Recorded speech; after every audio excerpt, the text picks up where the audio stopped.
information, fucking encyclopedia. We're bringing an end to this mass hysteria. They wanna know why it's so serious, cause you must be delirious. If you're still believing stuff, get a grip and show some evidence for your bold claims. We don't play no games, we stay relentless, exposing hoax events. Quick, the IPS are making an entrance. Button doors down, cause now's the time for interventions. Did I mention we're affecting so many men across the spectrum? We stand out from the crowd, we don't blend in. Steady gaining tremendous momentum. There's nothing close to resembling. Check the emblem, it's a penguin, not a gremlin. Just letting you know you're on an infinite plane, it's never bending. We strike like temping, killing all fears and breaking the tension. Gotta know the hopes army, digging deep in the trenches. Come and join in, be adventurous. Quit being so sensitive, forget the censorship. We ain't telling fibs. Messing with the penguin. We're messing with the penguin. Messing with the penguin. Alright, good evening. Good afternoon, good morning, wherever you are. 5/18/2024, Infinite Plane, Saturnday. We just completed a live premiere of last night's live conversation with Jurassic Liars, and we did a bit of a catch-up, which I wanted to do because 6/11 is coming. Ted Stryker says, overload of IPS. I was listening to the JL episode, but had to stop for the live show. Love it. Yeah, we were kind of blocked for about a week, but the content is still there. It just took a minute to catch up. We were dammed up here, but I have cracked the dam, and I think we just dropped about 6 hours of content, so you can catch up right now.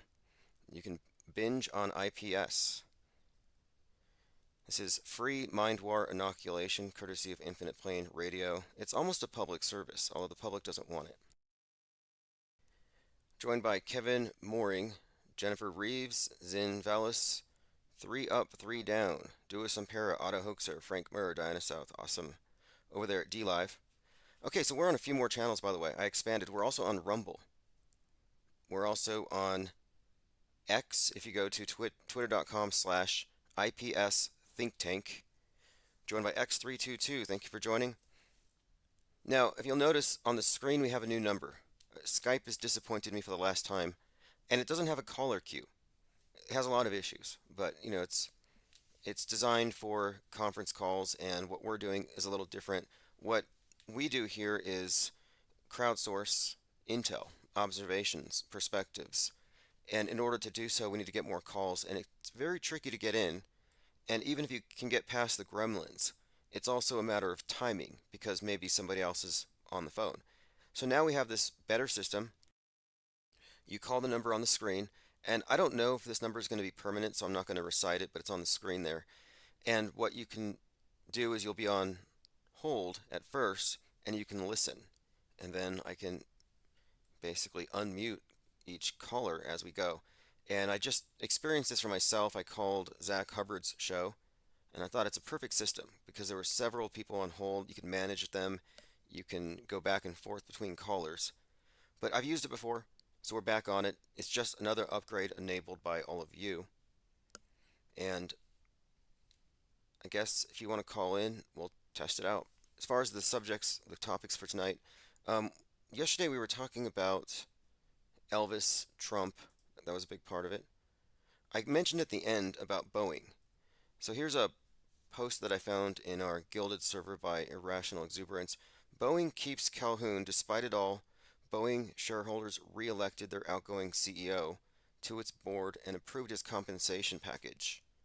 Anyone care to guess how many millions of dollars this guy is getting? Now, the reason why Boeing is in the news is because of its very public failures with its parts and machines and whistleblowers dying left and right. Another whistleblower just died. That's one of the reasons why I brought this up. And Boeing is part of this scheduled launch that NASA keeps delaying. Something about leaky helium. Don't know what it means exactly, but I'm kind of guessing there's some foreshadowing here, and Boeing being referenced in connection with that is very ominous. And yes, Diana South, you got it. He got a $33 million compensation package. Thank you. Multi C0 Dagger, the IPS, appreciates the support. And this is what we're doing with the support, of course.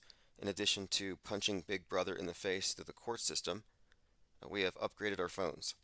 And there are more things to come. this is going to turn into a tabloid specifically for the auto hoaxer from the off-world stage perspective. Something outside the box entirely, something that's needed, and I have a distribution plan that is doable. I have a marketing plan that will guarantee that we scale up, which is the whole point here. This is ground zero. All right, Aries 1, thank you for joining. Looks like Osher has passed out 5 blue wrench lodge wrenches. So if you're in the chat, you may be receiving these memberships, which means if you go to the main IPS channel, that's Infinite Plane Society on YouTube, you'll have access to members only content, previews of interviews, documentaries, and of course the morning deprogram where I bring up what we're going to discuss later and I get your comments first. So Isabel N, Benton, CM, GZ510, Flat Sabbath, and Toe Cutter are all now armed with blue wrenches. Abuse the power responsibly, please. I cannot take credit or responsibility for anything you do with it. SpaceX rockets keep tearing blood red atmospheric holes in the sky. Yeah, the sky above Arizona is bleeding because of the Falcon 9 rockets with the Starlink satellites. It says here, ripped a hole open above Arizona that made the sky bleed. These are ionospheric holes. Now, why would they make this connection? Why would they suggest that Elon's rockets are making the sky bleed? Now, it has a few connotations. The main one for me, though, is Musk is the leading polluter of cyberspace and outer space, mind space, all of it. And he's an example of why we can't have capitalism. We can't have people with money getting more money and buying power, buying influence, dominating large industries. And Musk is, I believe, a totally fake, fabricated, scripted character. He's an actor, as we've described. And we often talk about his connection to Constantine, Iron Man, Jack Parsons, Willy Wonka. But there's another element we have to also bring up, I kind of forget sometimes, which is his Henry Ford aspect. And this has been commented on. You know, the T model, I think, does correlate pretty well to the Tesla. And just as Henry Ford is known for the publication, was it the Dearborn newsletter or something, with his, quote, anti-Semitic screeds, is pretty much X and Elon Musk getting into publishing for the same reason. I think these are deliberate connections that are made, like he is this era's Henry Ford, like him or not. Okay, continuing. We'll get back into that in a minute. Biden camp has field day with wobbly Trump at podium. Now, this is an interesting picture. It has Trump leaning over, and Synchromorphia said, it looks like he was shot at the podium that bears a seal with the names Lincoln and Reagan on it, 2 presidents who were shot. It also shows silhouettes of their heads. The red part of the flag behind his head looks like a blood splatter. That it does. It really does.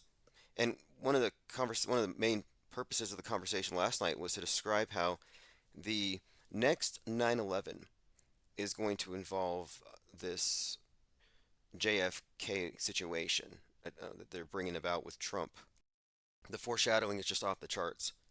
We were discussing all this foreshadowing for this thing that's scheduled, like it or not. Look, they write our history in advance. Everything is scripted. Now, there's a difference between saying it's all scripted and it's all fake. If you go into it's all fake, nothing's real, you're veering into nihilism. I would say the better position to be, the reasonable place, is objectivism. Go towards objectivism, reject nihilism. Everything is not fake. The model is inaccurate, but the thing that it imitates is real. Reality exists, like it or not. We get people realizing, okay, the shadows on the wall are fake, nothing exists. Well, no, you got to step out of the cave, and then you figure it out. There is no alt media that's out of the box. I mean, it's even silly that people even debate, is so-and-so controlled opposition. It's like, it doesn't even matter, because you're taking a controlled opposition position, even if that's not your intent. If you are upholding certain presuppositions if you're still standing upon their edifice of lies. Okay, I want to breeze through my notes here. This thing with Trump is obviously brewing, and 6/11 though, the next big thing to watch if we're going to watch dates. If you're disappointed by the eclipse, 6/11 is a day to watch. And speaking of the eclipse, that was 4/8, which is a reverse of 8/4, the date targeted for this event with Trump. And right before this eclipse, you had the 4.8 like MAGA, magnitude earthquake, ground zero at Trump's golf course. Very curious bits of foreshadowing.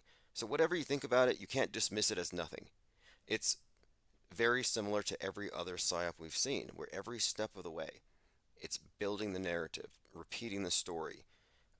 Even as we discussed last night, on these dates, you have very significant things occurring that seem to reinforce it.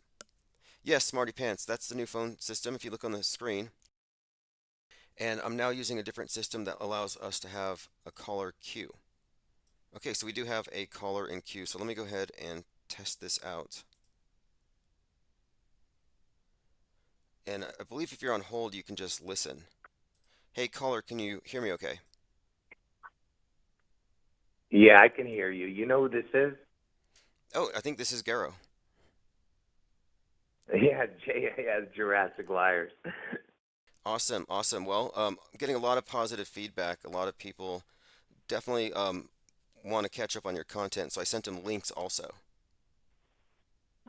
No, I appreciate that. But no, the reason I was calling you is we don't have to talk about the Elvis thing, but I don't know if you want to talk about fake news and the codes. You know, that you want to come up with. You want to talk to them about that, or you want to stay on the topic of Trump? No, let's do this code thing because you've been picking up on very interesting codes. We often talk about things that we pick up on, and you kind of blew my mind with this Brock Purdy looking like Oswald and Barack being Barack. Like, I didn't catch that, but they really do some clever stuff with language, don't they? Oh yeah, absolutely, man. I mean, I mean, there's, here's the thing. Like, I wasn't prepared to talk about either one of these. I just called in to talk about the fake news things because I didn't, because I don't even know if your viewers know about that. Have you ever talked to them about the fake news codes? No, I haven't actually. I think we could bring them up to speed. I'm familiar with it, but let's let's get into it because they'll understand it for sure. This is right up their alley. Well, I mean, the main codes that they use. If you look at your nightly news, the like the world news type of thing, you'll see that almost every big story has a man or a son in their codes. I see. The problem is I wasn't prepared. I just saw that you were live, and I just said, let me try, because you were saying if anyone wants to call in to test it, but it's unfortunate that I don't have all the man son codes in front of me. But that's the main two words that you will see in all their fake news stories. Okay, I remember you bringing this up, and like Charles Manson, right? And he was another one of these cult leaders, claimed he was Jesus as part of this whole psyop thing. But I've heard some say that this represents the Son of Man, Aquarius. The sign of Aquarius is a man dumping water. But I've heard a few different interpretations for what Manson meant. But yeah, the thing is here, of course, you're referring to how names in stories, and we always look at names. The names in these various psyops are usually part of the story.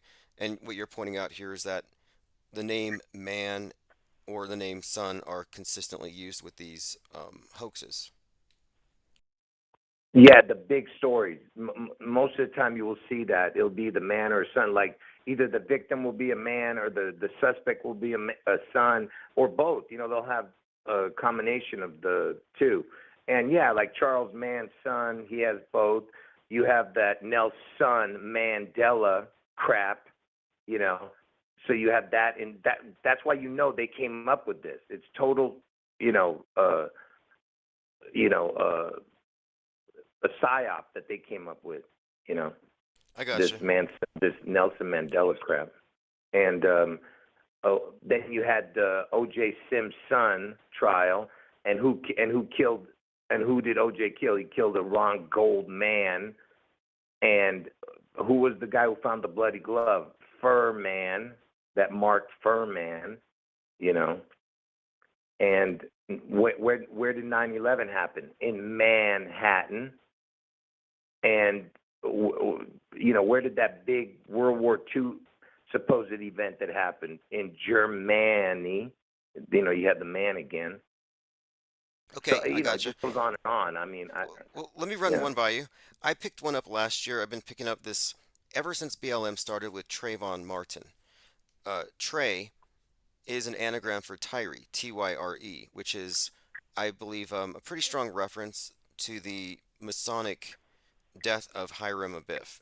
Anyway, long story short, I've been noticing that like Tyree Nichols, uh, Trayvon, and then as I've been going through these, I'm like, wait, even like Martin, as in Martin Luther King, martyr, they all have this thing like Trayvon Martin. So I'm noticing martyr and Trey or Tyree as being consistent.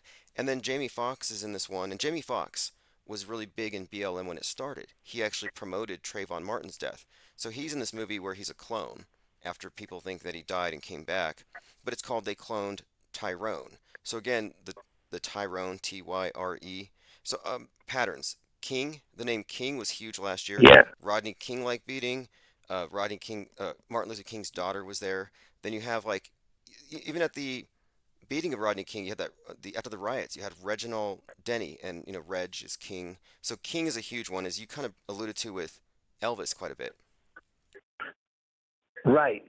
My original codes were King Man Son, and when I took the king out of the codes, I told everybody that the next time they use a king, it's going to be in the most biggest story you'll ever see, and that's where this next king story is going to be, which is the King County Elvis the King connection with June 11th. So that's what I did when I told everybody I'm taking the king out of the codes, because it was the King Man Son code. That was my original codes. And when I started doing videos on YouTube 10 years ago. But I knew the codes ever since the O.J. Simpson trial. That's how I figured it out. But because of Martin Luther King, the Rodney King and stuff. So that's why I was saying the King Man Son code. But they never used the king in any of their codes after that. So that's why I realized they only use it for big stories. And that's why the next time you see the king involved, that will be it. But to get up back to your Trayvon Martin connection. First of all, he's got the TM. T is the 20th letter, M is the 13th letter, makes 33, which is their code that they use, obviously. But before I get into that, the reason they use the 33 is, I told you, everything they do is a mockery of God. The King Man Son code is the mockery of God, because Jesus is the King of Kings. He is the Son of Man. That's what he was called, the Son of Man. And so those three things are connected to God, and they love to mock God. Jesus was supposedly 33 when he was crucified, and he rose from the dead at 33. So that's why they use the 33 as the number of ascension in Freemasonry. Okay. So that's every time you see the suspect, yeah. Well, that was Go I ahead. said this last night. When Rodney King was beaten, one, they said it was 1 minute 19 seconds, but two, they said he was hit with the baton 33 times. So you have this again, King 33, always connecting it. And yeah, and I've always seen King 33 and Phoenix are correlated. And Phoenix is another symbol that was And once referencing Christ. right, and that Rodney King thing, it was at 12. It was at 12:30, I think, on 12:3, which is that's 3:3 again, because 1 plus 2 is 3. So it was loaded with 33s. That Rodney King thing. I'm sorry, it happened on 3/3, the date Yeah, that's right. That's right. at yeah at 12:30 or something like that, but at night. But it was on 3/3. So that's another 33 code. But the TM connection, the 33, T and M equals 33. That's the Tupelo, Mississippi, Memphis, Tennessee connection. because Elvis was born in Tupelo, Mississippi, and from TM he went to Memphis, Tennessee, which is the MT, because his tomb is empty, and Elvis lives. You understand? Because that's his anagram. Elvis lives. Long live the king, type of thing. Yes, yes, and that's another repeated theme. Anyway, The 33, King, Phoenix, these are all about the dying, resurrecting. And then you made another connection between just the words here, made me think of it, resurrection and insurrection. And you cannot separate Trump from insurrection, which is kind of his main thing right now. And now he's preparing for his second coming, right. and the second coming election, which I think now is really the time to watch what happens with everything you've been talking about as we get close to this, because it's out there in predictive programming. Anybody can see it, and even some mainstream articles have accidentally referenced things like Laura Loomer's pointing out how in the Atlantic it has a $47 and a gun, a bullet hole, and like it references Trump.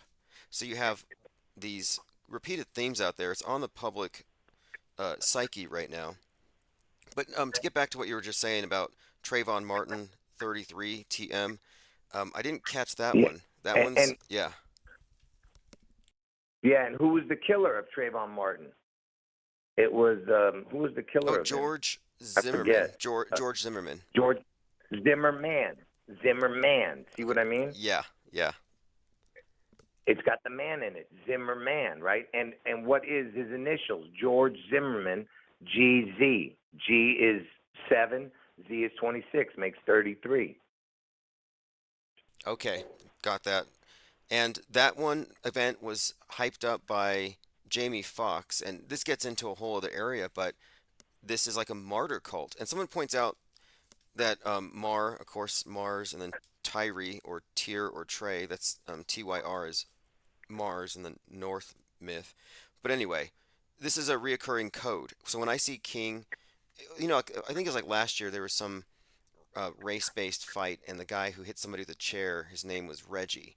So you see this King is a King or Reginald Denny. I see that a lot, but let's continue Mhm. on with these codes because these are intriguing to me. Numbers are always standing out to me. The 42 is almost always associated with these race war psyops. The number 42 seems to be like a code for that. Have you observed that one? Well, see, that's the thing. I don't really look at the only number I really look at when it comes to like fake news. I only pay attention to the 33 code because that is their main code that they use in their fake news. But I look at more of the words that they use. Uh, so you can get back to the 42, but I'm trying to not forget what I'm trying to say here. But when it comes to the word codes, this is what you're looking for in these fake stories. Besides the man and son, you're also looking for the same initials code. Anytime you see the same initials, that's another code. It can be either in the name of the place or in the name of the victim, the name of the suspect. You know, so the same initials code is another one. Then you have the sexual innuendo code. You know, they'll put a dick, a cock, anything to do with some kind of sexual innuendo in these stories, and especially in kids stories. Oh man, it's just unreal. Because I'll give you an example. You know that famous shooting that happened on December 14th, George Washington's death date in 2012. You Yes. know what I'm talking about? That famous school shooting. Oh yeah, yeah, that's one of our favorites. Go on. I don't want to say it, but yeah, I don't want. Yeah, the initials SH. I don't want to say it. Do you know what street that shooting happened on? No, what street did it happen on? Dick in Sun. So that shooting had the Sun code and the Dick in the Sun. So it's Dick in Sun, and it was it was about children, right? And That's insane. you'll Now, notice that look, I mean, you're onto it though, because whatever people want to say, um, the symbolism has it's loaded with innuendo. One of the worst places, if you want to look for that kind of thing, is NASA and all their dirty space jokes or SpaceX is truly space sex. It is all about that. It is about the generative principle. It's about reincarnation. It's about sex magic, and it's not about traveling to some distant place. So when you get these stories from any of these articles, they mean it. They mean the innuendo. It's intentional. Oh yeah, absolutely. And I'll give you another example. Like they'll have the stupidest stories about kids who are like future artists. They'll call them uh oh man, what is it called? Uh the the miniature, the baby Picasso, or the baby Picasso painter. They love the PP, right? So Picasso painter, they'll use the PP, and they'll keep using the P in every single one of their stories, man. And Pablo Picasso is the initials for Picasso, PP, because the PP is the dick reference. And this is what they do. They use it in every one of these stories, man. Like that's the same thing with Planned Parenthood. Planned Parenthood is the PP, you know, and they just, like I said, it's rampant, the PP connection with these dudes, because they're a bunch of pigeon pecking perverts, you know. Okay, well that's a fantastic Yeah, alliteration. yeah, yeah. And That's what they do. And look, we know, look, they use JC a lot. I see JC in movies, actors, directors, Jim Carrey, James Cameron, where, yeah, they're deliberately inferring Jesus Christ. There's no doubt about it. There's this overlay of symbolism on everything. And what you're pointing out here doesn't shock or surprise me at all. The people that run this place are speaking to us on multiple levels, I'll say. Yeah, and JC is, yeah, definitely they use the JC a lot to mock Jesus Christ. And um, what's the like John Carpenter, and that's what Elvis used to go as in when he was going incognito. Elvis would use the name John Carpenter, and that was before John Carpenter became famous. No one knew who John Carpenter was when Elvis was using his name. Ooh, that's And interesting. That and is and interesting because John Carpenter, and They Live, yeah. yeah, yeah, and they live right. And but wait, what about what is John Carpenter known for? Like what kind of movies? His genre? John Carpenter is with They Live, and then the other one, I guess you'd call it horror, but it's also like unveiling Right, stuff. But yeah, Ho- right, horror movies, right? More of a horror type of thing. Why would this guy make an Elvis movie? Why? Like, just ask yourself, like, how do you go from making horror movies like The Thing, whatever that movie, The Thing, I think that was one of his.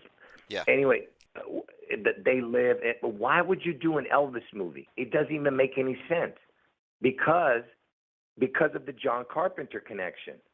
And JC and Christ was a carpenter, right?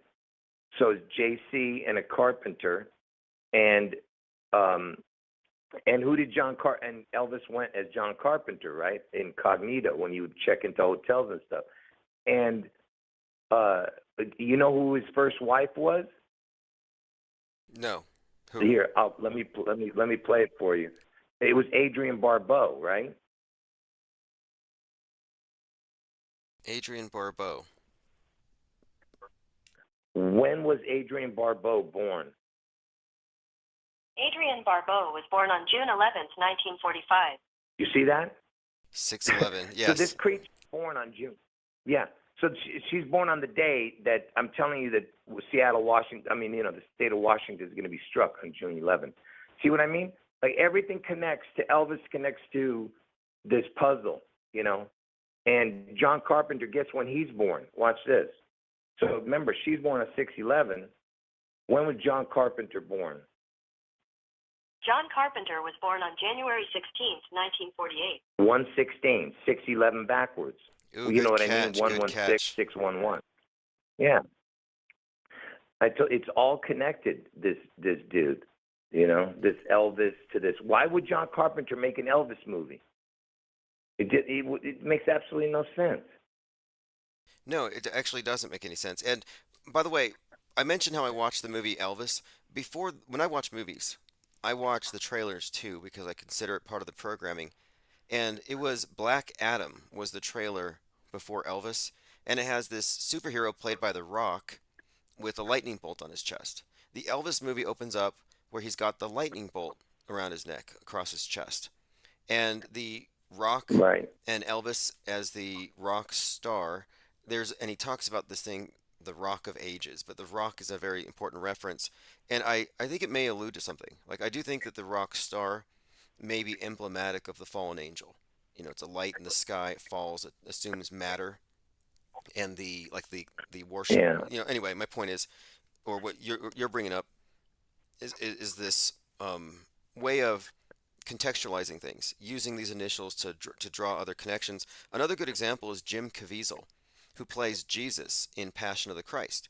He was 33, Jim Caviezel was 33 in this Mel Gibson movie. During the filming of the movie, they claim during the Sermon of the Mount filming, he was struck by lightning and he died, and they had to resuscitate him. So that's just complete and entire phony, but it's blasphemy, but it's a PR stunt. But that's how far they go because they think people will believe anything. One more point in that movie called "The Sound of Freedom" by Jim with Jim Caviezel in it, they keep on referencing Timothy 6:11. 6:11 is a huge code with the right wing for some reason. But anyway, another JC, Jesus Christ, and they go full on with the Wow, I imitation. didn't know that. I didn't know that last one. I'm sorry, I didn't know that last one. That's a good one. That Timothy 6:11 one. I didn't know that it was referencing that. Oh yeah, and there's a couple 6:11s. Ephesians 6:11, the armor of God, is referenced by a lot of right wingers, and Timothy 6:11 is the main verse talked about in this Sound of Freedom. So that's two references to the 6:11, and for people who don't know, 11:6, 6:11, very consistently attached to domestic violent extremism, and I see 6:11 as the inversion of 9/11, and it's the death date of Timothy McVeigh, who was 33 when they electrocuted him. Another obvious reference. Right, in 2001. Yeah, in 2001. Yeah, I That's know right. that. Yeah, I mentioned that. He got the, yeah. And Timothy McVeigh is the TM, which is the 33 Tupelo, Mississippi, Memphis, Tennessee code. The TMMT. Hey, would you explain the Donald Trump? Isn't it Donald Trump like a 420? It's right, DT. And the way you explain this one, because I keep seeing the 42s associated with a lot of these different psyops, but the 4-2 creates like a symbol of Saturn, and so it's one of these like references that I've been pointing out. But anyway, I've seen the DT is 420. How do you interpret that? Like you mentioned that the zero, like is it a crown? Is it the corona? Oh, the 420? Yeah, the zero is a crown. Yeah. You've heard the saying zero to hero, right? So that's basically what it is. The zero can be nothing or it can be a hero. That's what basically it's putting out there for you. But the Elvis, he started working at Crown Electric on 420. So that's 42 with a crown, and that's what this whole thing's about. Elvis getting a crown, and Elvis died at the age of 42. Washington's the 42nd state. But as far as the esoteric meaning of 42, I'm not so sure what all that means. Yeah, you got me on that one. I don't know the Jupiter and all that stuff connection or whatever you said, Saturn. I'm Yeah. sorry. Yeah, I'm not in. I don't know that. Well, that's great. I mean, it doesn't necessarily matter. I mean, I think one of the issues is when people say this number means this. A lot of it is context specific, and I'm just looking at how things are used. And when I see these patterns, they just really stand out. And I've seen this 42 associated with Saturn, the destroyer, Apollyon, this whatever it is that takes down the West. I think it's a reference to the nuke. So interestingly, of course, Donald Trump has always been attached to this narrative, and I think it's going to be blamed on whatever happens. He's inextricably tied to it all. I mean, he's got to be one of the most scripted characters on the world stage. He's everywhere. Going back before he was even known to anybody, he's showing up in predictive programming. He's like etched into our collective psyche for a reason, and I think you're onto something with that. No, you're absolutely right. He's definitely been in the script for way before he was even anyone even knew who he was. But before I forget, yeah, I'd mentioned all the Jim Caviezel the Weasel stuff that when he was 33 and that was total BS about him getting struck by lightning. It's complete mockery of God. See, that's why I tell people just because somebody says they believe in God doesn't mean that they actually believe, because in the Bible it says that many are called but few are chosen. So that's what I'm saying. There's only a few that are actually going to make it to heaven, because most people are just they say they believe but they don't believe. So that's why I tell people it's actually better for you to be when Jesus said he's going to spit out all the lukewarm people. So it's either he'd rather you be cold and be a devil than to be warm in the middle, like having one foot in hell, one foot in heaven. So that's why I tell you guys you have to be super passionate for Christ, and I know you don't believe, but I'm hoping that one day you do, and that's why I'm trying not to get into the religious aspect with you, because I want you to do that on your own, because I know you don't really want to talk about that. But Well, I agree with this, though. like I This said, I is a hope and fact. pray. It is a fact that we live in a world of lies. It's not an exaggeration. Nobody's unprogrammed. Nobody's starting off with a clean slate where we're just born truthful and then we try to stay truthful. No, we are immersed in lies from the second we're born. We're steered down paths that are built on lies.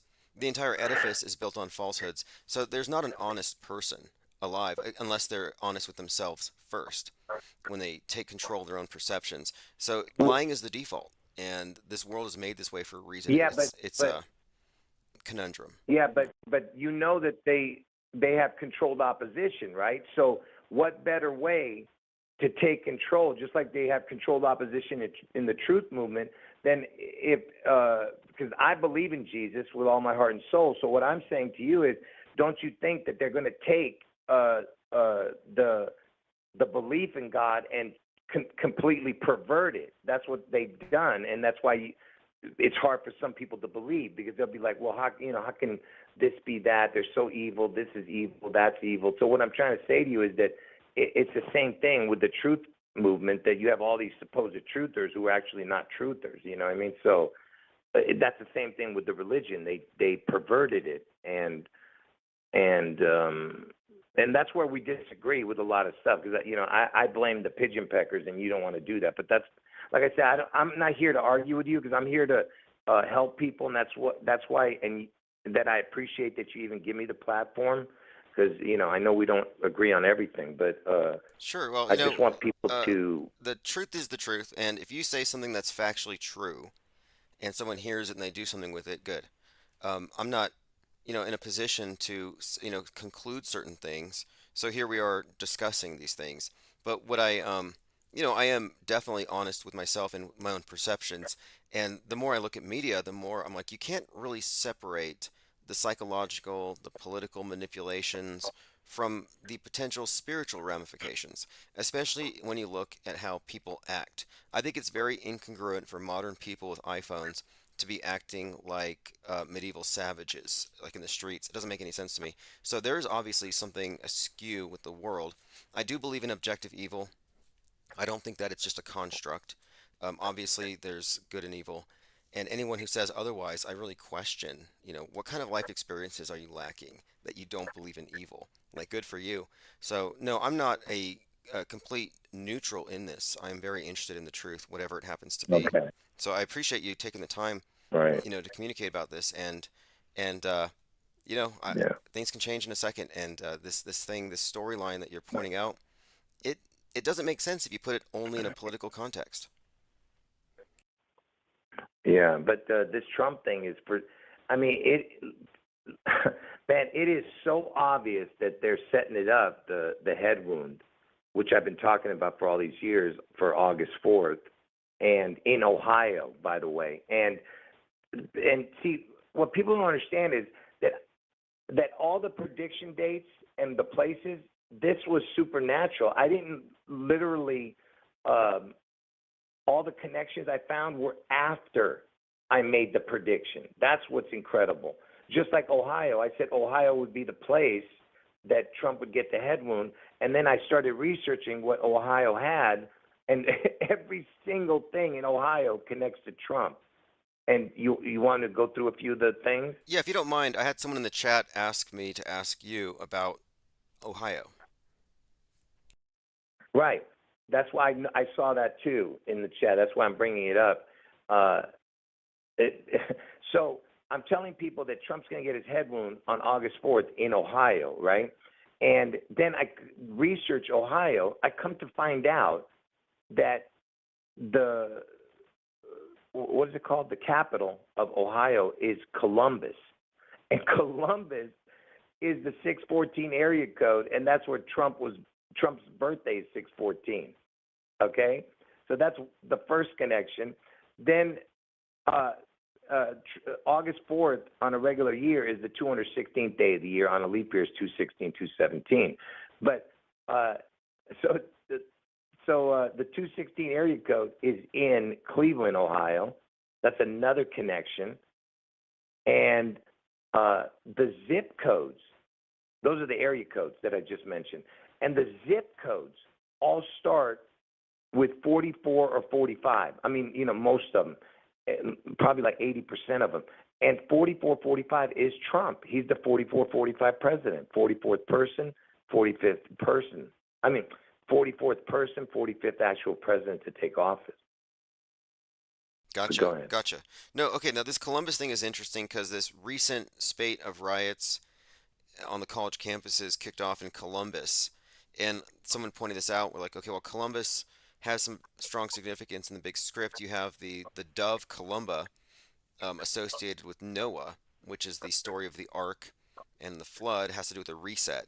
But the 614, I pointed this out last night, in the movie Don't Look Up, the Earth's going to be destroyed. It's going to be impacted by a comet in 6 months, 14 days. And I correlated this with Alec Baldwin saying he wanted a meteor to hit the White House before he, shot that person who had Trump's birthday. So 614, I can see where you got that. The 216, you said Cleveland, and I think you've talked about this in your live stream. I've heard you talk about Cleveland, possibly a reference to what's going to happen when that face on the Pacific West Coast gets blasted. Cleveland, some kind of a split, Oh perhaps. yeah, that's a good one. Yeah. Mhm. And I forgot what I was saying now. Yeah, that's the Seattle event, the June 11th. I mean, not Seattle, but the Washington State event on June 11th. Yeah. Now I forgot. I lost my concentration. Well, What were we talking let me about? run some comments by you because Jay Diggs says Go ahead. the tallest building in Seattle is the Columbia Center. That's interesting. Oh, I never knew that. Yeah, you got me on that one. The CC. Yeah, I didn't know. Yeah, I don't know that one. Okay, now you were mentioning about the types of words they use, and I'm watching this TV show. I just watched it called A Man in Full, which is obviously about Trump, and his name is Charlie.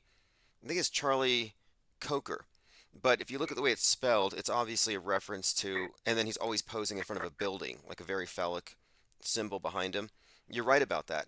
And I don't want to recommend anyone watch it unless they really want to.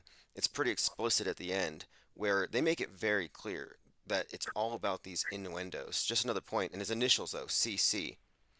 And Luis Ortiz says, now that I think about it, a lot of people with the same initials are involved in some sort of sex psyop. Caitlin Clark, Hulk Hogan, Kim Kardashian. So there you have CCHH and KK. Interesting observation. Yeah, and they also use besides the sexual innuendos and the same initials, they use like the nocturnal creature code, like the rat, the bat, the cat, the owl. I'm sorry, the rat, the bat, the cat, the owl, the wolf, the snake. It's always some reference to that. Like the Bataclan, the Batman. There was a few other ones I can't remember.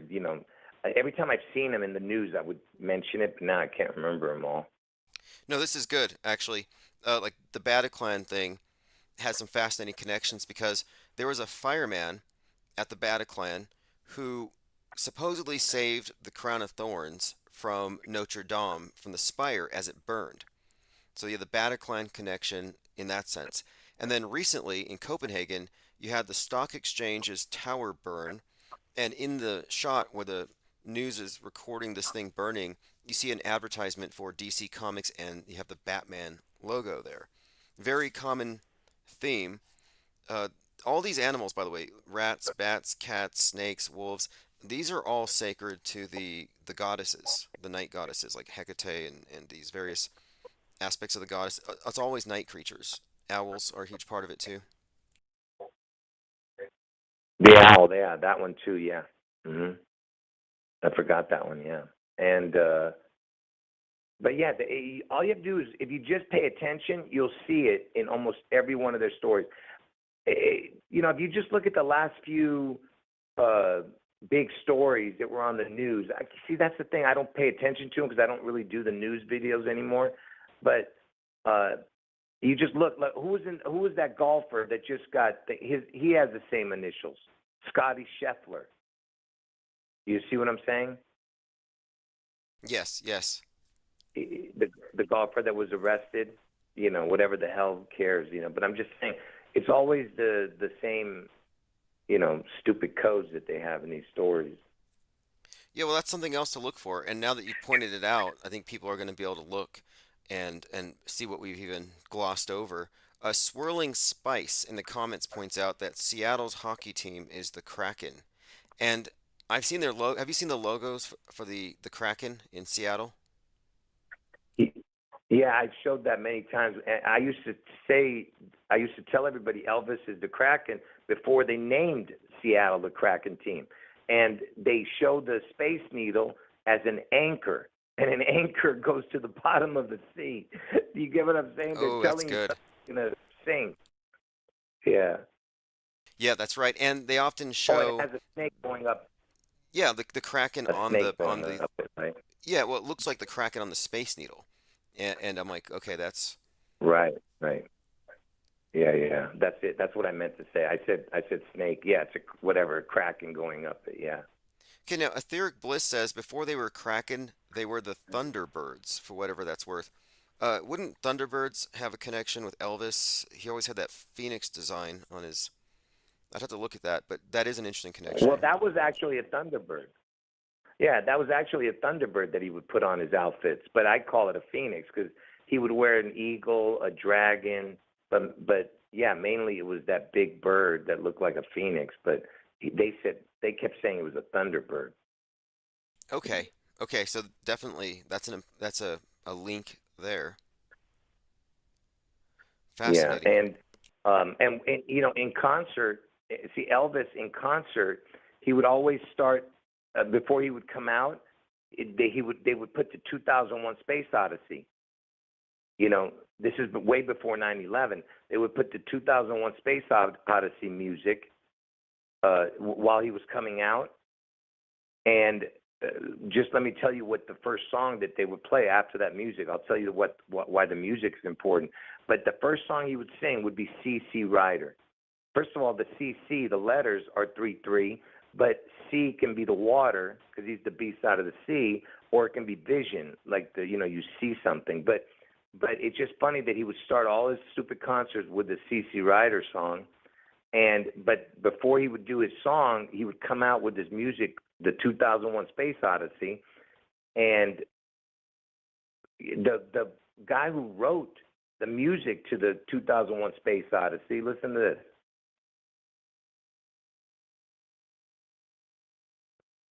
Did Richard Strauss write 2001 Space Odyssey? Oh, they didn't say it. Who wrote the 2001 theme to the Space Odyssey? Can't even talk. You stupid Google piece of crap. Okay, but Did let's Richard get this. Strauss? Go ahead. Anyway, forget it.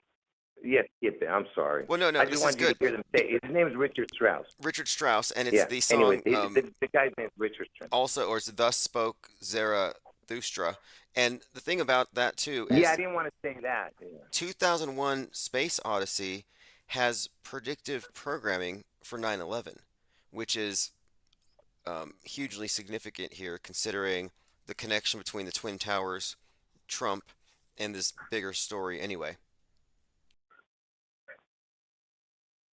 Yeah, and the reason I was bringing that up, there was a reason why I was bringing that up, is Richard Strauss. First of all, Richard is Dick, but look, Richard Strauss, look when he was born. When was composer Richard Strauss born? Oh man, I'm gonna break this Google. Gremlins, you got Gremlins. I'll ask Oh, I it. lowered the volume. Now I know. No, I know why. I lowered the volume. When was Richard Strauss, the composer, born? He was born on June 11th, 1864. He was born on June 11th. Again, like, what is the chance that the guy's born on June 11th? You know, absolutely ridiculous. Hold on a second. Let me lower this. Okay, so Go this ahead. is interesting to consider because we're talking about the composer of the song that Elvis played that references strongly 2001 Space Odyssey and 9/11. And here we are talking about CC Rider referencing the sea, and whatever's going to hit Seattle. So another 9/11 event, the 6/11 event, is actually referenced with this guy's birth date. Yeah, that's a very interesting, profound link there. Yeah, yeah. And to the people who are possibly thinking there might be some fake alien invasion thing, have you heard about that? I What do you think of that? Like some kind of fake alien invasion event? Yeah, that's something that's been talked about a lot. And I remember I was reading this article about Donald Trump's 42nd birthday party. And at this party, and there's no video of it, but they claim that they had a 15-foot diameter UFO with laser shows, like in the during the party. And I'm like, that's weird. 42 associated with Yeah, a yeah. UFO and all I that. read that. Yeah, I read that also. Yeah, I mentioned that. Yeah, it's ridiculous. But And as he was eight. It was in 1988. He turned 42. But go ahead. but as far as will they do it, can they do it? That's an interesting question because I'd like to think that there are enough people who are aware of it that it wouldn't work.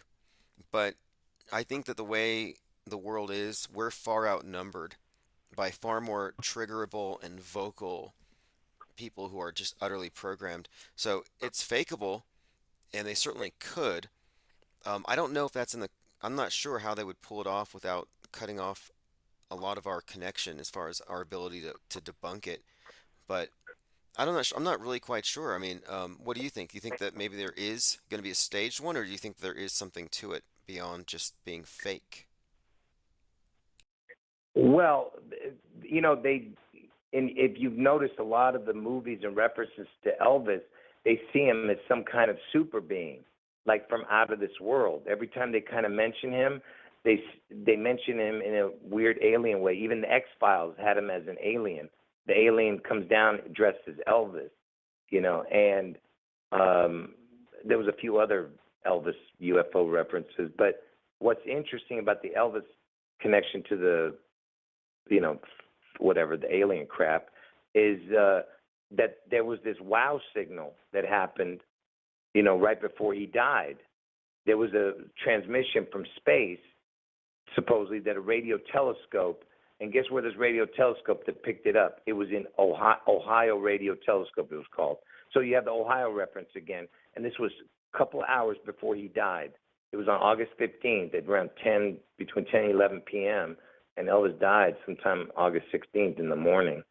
But it's just weird that they had this transmission from space. They call it the wow signal. The wow signal. Okay, now that's interesting in itself for a few reasons. Uh, wow, and the symbolism behind that word. But I want to point this out too. You mentioned 1977. There was this David Bowie song from 1972 called Starman, and it prophesied that in 5 years, the man, Starman, would save us. And so the man who fell to earth is about this character. And 1977 is when he's supposed to show up on the world stage. And what ties in here is that David Bowie, of course, has Elvis's birthday, and this prophecy of the Starman, I think, even references the man they put in the Tesla Roadster and sent into fake space. So it's like the Starman is the rock Starman, and the man who fell to Earth, of course, is a reference not just to Bowie or this savior from space, but it's Mr. Satan. Starman is an anagram for Mr. Satan, and El, of course, Elohim, El, Saturn. It has all these connotations of the lights from the sky coming down to the earth. So I do think there's a great deal of alien slash rock star savior symbolism that is encoded into Elvis and Bowie. It's part of this underlying story here. So there's definitely some alien Yeah, I was. story here. Yeah. I was the first one to reveal that Mr. Satan thing when they were doing the Starman, and check this out. So yeah, David Bowie. First of all, the reason they use Tesla for all this shenanigans, the name, because Tesla is the word Seattle. If you use the same letter twice, you can make the word Seattle with the word Tesla, and the David Bowie connection is, yeah, David Bowie. Not only does he have his birthday of Elvis, he uses the lightning bolt also, just like Elvis, the TCB, taking care of business motto that Elvis with the logo, and his last album came out on Elvis's birthday, which is his birthday, David Bowie. And on that album, besides it being called Black Star, he had a song called Lazarus. And you remember I was telling you how Trump is playing, like the Lazarus figure or Jesus figure. He's going to rise from the dead. And on that album was called Black Star, right? And that Black Star connects to Elvis. You know that Elvis is the Black Star, right? That's correct. That's correct. So there's the overlapping birth dates, a posthumous album. It references even there's an Elvis song called Black Star about predicting one's death, and Bowie seemed to be predicting his own death with this release. He has the lightning bolt over one eye, and then Bowie's also known for that dilated pupil. So one of his eyes already is emphasized over the other. So it's that reoccurring theme. Interestingly, he's the effigy. So David Bowie's the effigy in the Tesla Roadster, and in the movie The Prestige, David Bowie plays Nicholas Tesla. Well, I didn't see that movie. I heard it was really good. I, I I, didn't see that movie. I think I have to see it because I know it has to do with twins and Tesla. So that there's something in there I have to see it. Nobody will give me any spoilers, so I'm going to have to do it myself. But yeah, Tesla, Seattle, that's an interesting connection. I hadn't seen that before. But you know that. But you know why Elvis is the Black Star? Have you seen that? I mean, the connections. I know you've seen my video on it probably, but do you remember? You want me to tell you, or Yeah, why don't you remind me of these because this is a very important Okay. psyop. Right. So before David Bowie ever had a Black Star song or Black Star album or song, whatever the hell, Elvis had a movie called Flaming Star, which was originally called Black Star, and the song from it was called Black Star. They changed it to Flaming Star, everything. So for some reason they changed it from Flaming Star to Black Star, and also that was back in the '60s. The song. And also Elvis, he's the only one on the Hollywood Walk of Fame to have a black star, because his original star was on Hollywood Boulevard, closer to Highland, which is one of the streets over there, the cross street. So, but they moved it closer to the beginning of the Hollywood Boulevard, and they moved Elvis's star over there. So now Elvis's original star is a black star, because they're referencing the dead twin, because Elvis had an identical twin that was sacrificed at birth or whatever the hell happened to him. But so that's where the black star comes in. He's the only one with a black star on the Hollywood Walk of Fame. Very interesting. I considered that Black Star may even have some connotation with Saturn and this 42 thing. David Bowie, DB 42. His whole career, also, by the way, David Bowie's whole musical career has almost been like an accompaniment to the rollout of NASA, including his posthumous ride in the space car. There's a lot to dig into here with Elvis and Bowie, these connections. There's even some strange Kanye West connections where some say, because he was born in 77, some say that he's the next one to Hmm. wear the mantle of Elvis. It went from Elvis to Bowie to Ye, which I think is preposterous, but there is this continuity, this story there that's been commented on, even by Rolling Stones. So I'll have to dig deeper into these connections with Bowie and Elvis. Okay, now there's someone else who has Elvis's birthday. It's the Rocket Man, which has connection. Yeah. Korea, right? What's his name? Kim Jong Un. The North Korean dictator, I call him. The North Korean dictator is his name is Kim Ding Dong, Kim Jong Un. He's born on Elvis's birthday, and that's why Trump was calling him Rocket Man, because the real Rocket Man is Elvis, you know, and that's why they're calling him Rocket Man, because he's got Elvis's birthday, and the word Rocket Man equals the exact same in gematria as Watergate, and water, I told you, equals Elvis in gematria, exact same numbers, and also equals reset. So Elvis equals water, Elvis equals reset. So anytime you see water, you know they're talking about Elvis there, you know, with the word. But so Watergate, gate is a portal. So Elvis, the only president he visited was Nixon, and he gave Nixon a Colt 45. And I told you the 45 is in connection to Trump, and this whole thing is, you know, connected to that. So you have that reference too. And Nixon was involved in Watergate, which also he was involved in a scandal, the Watergate scandal.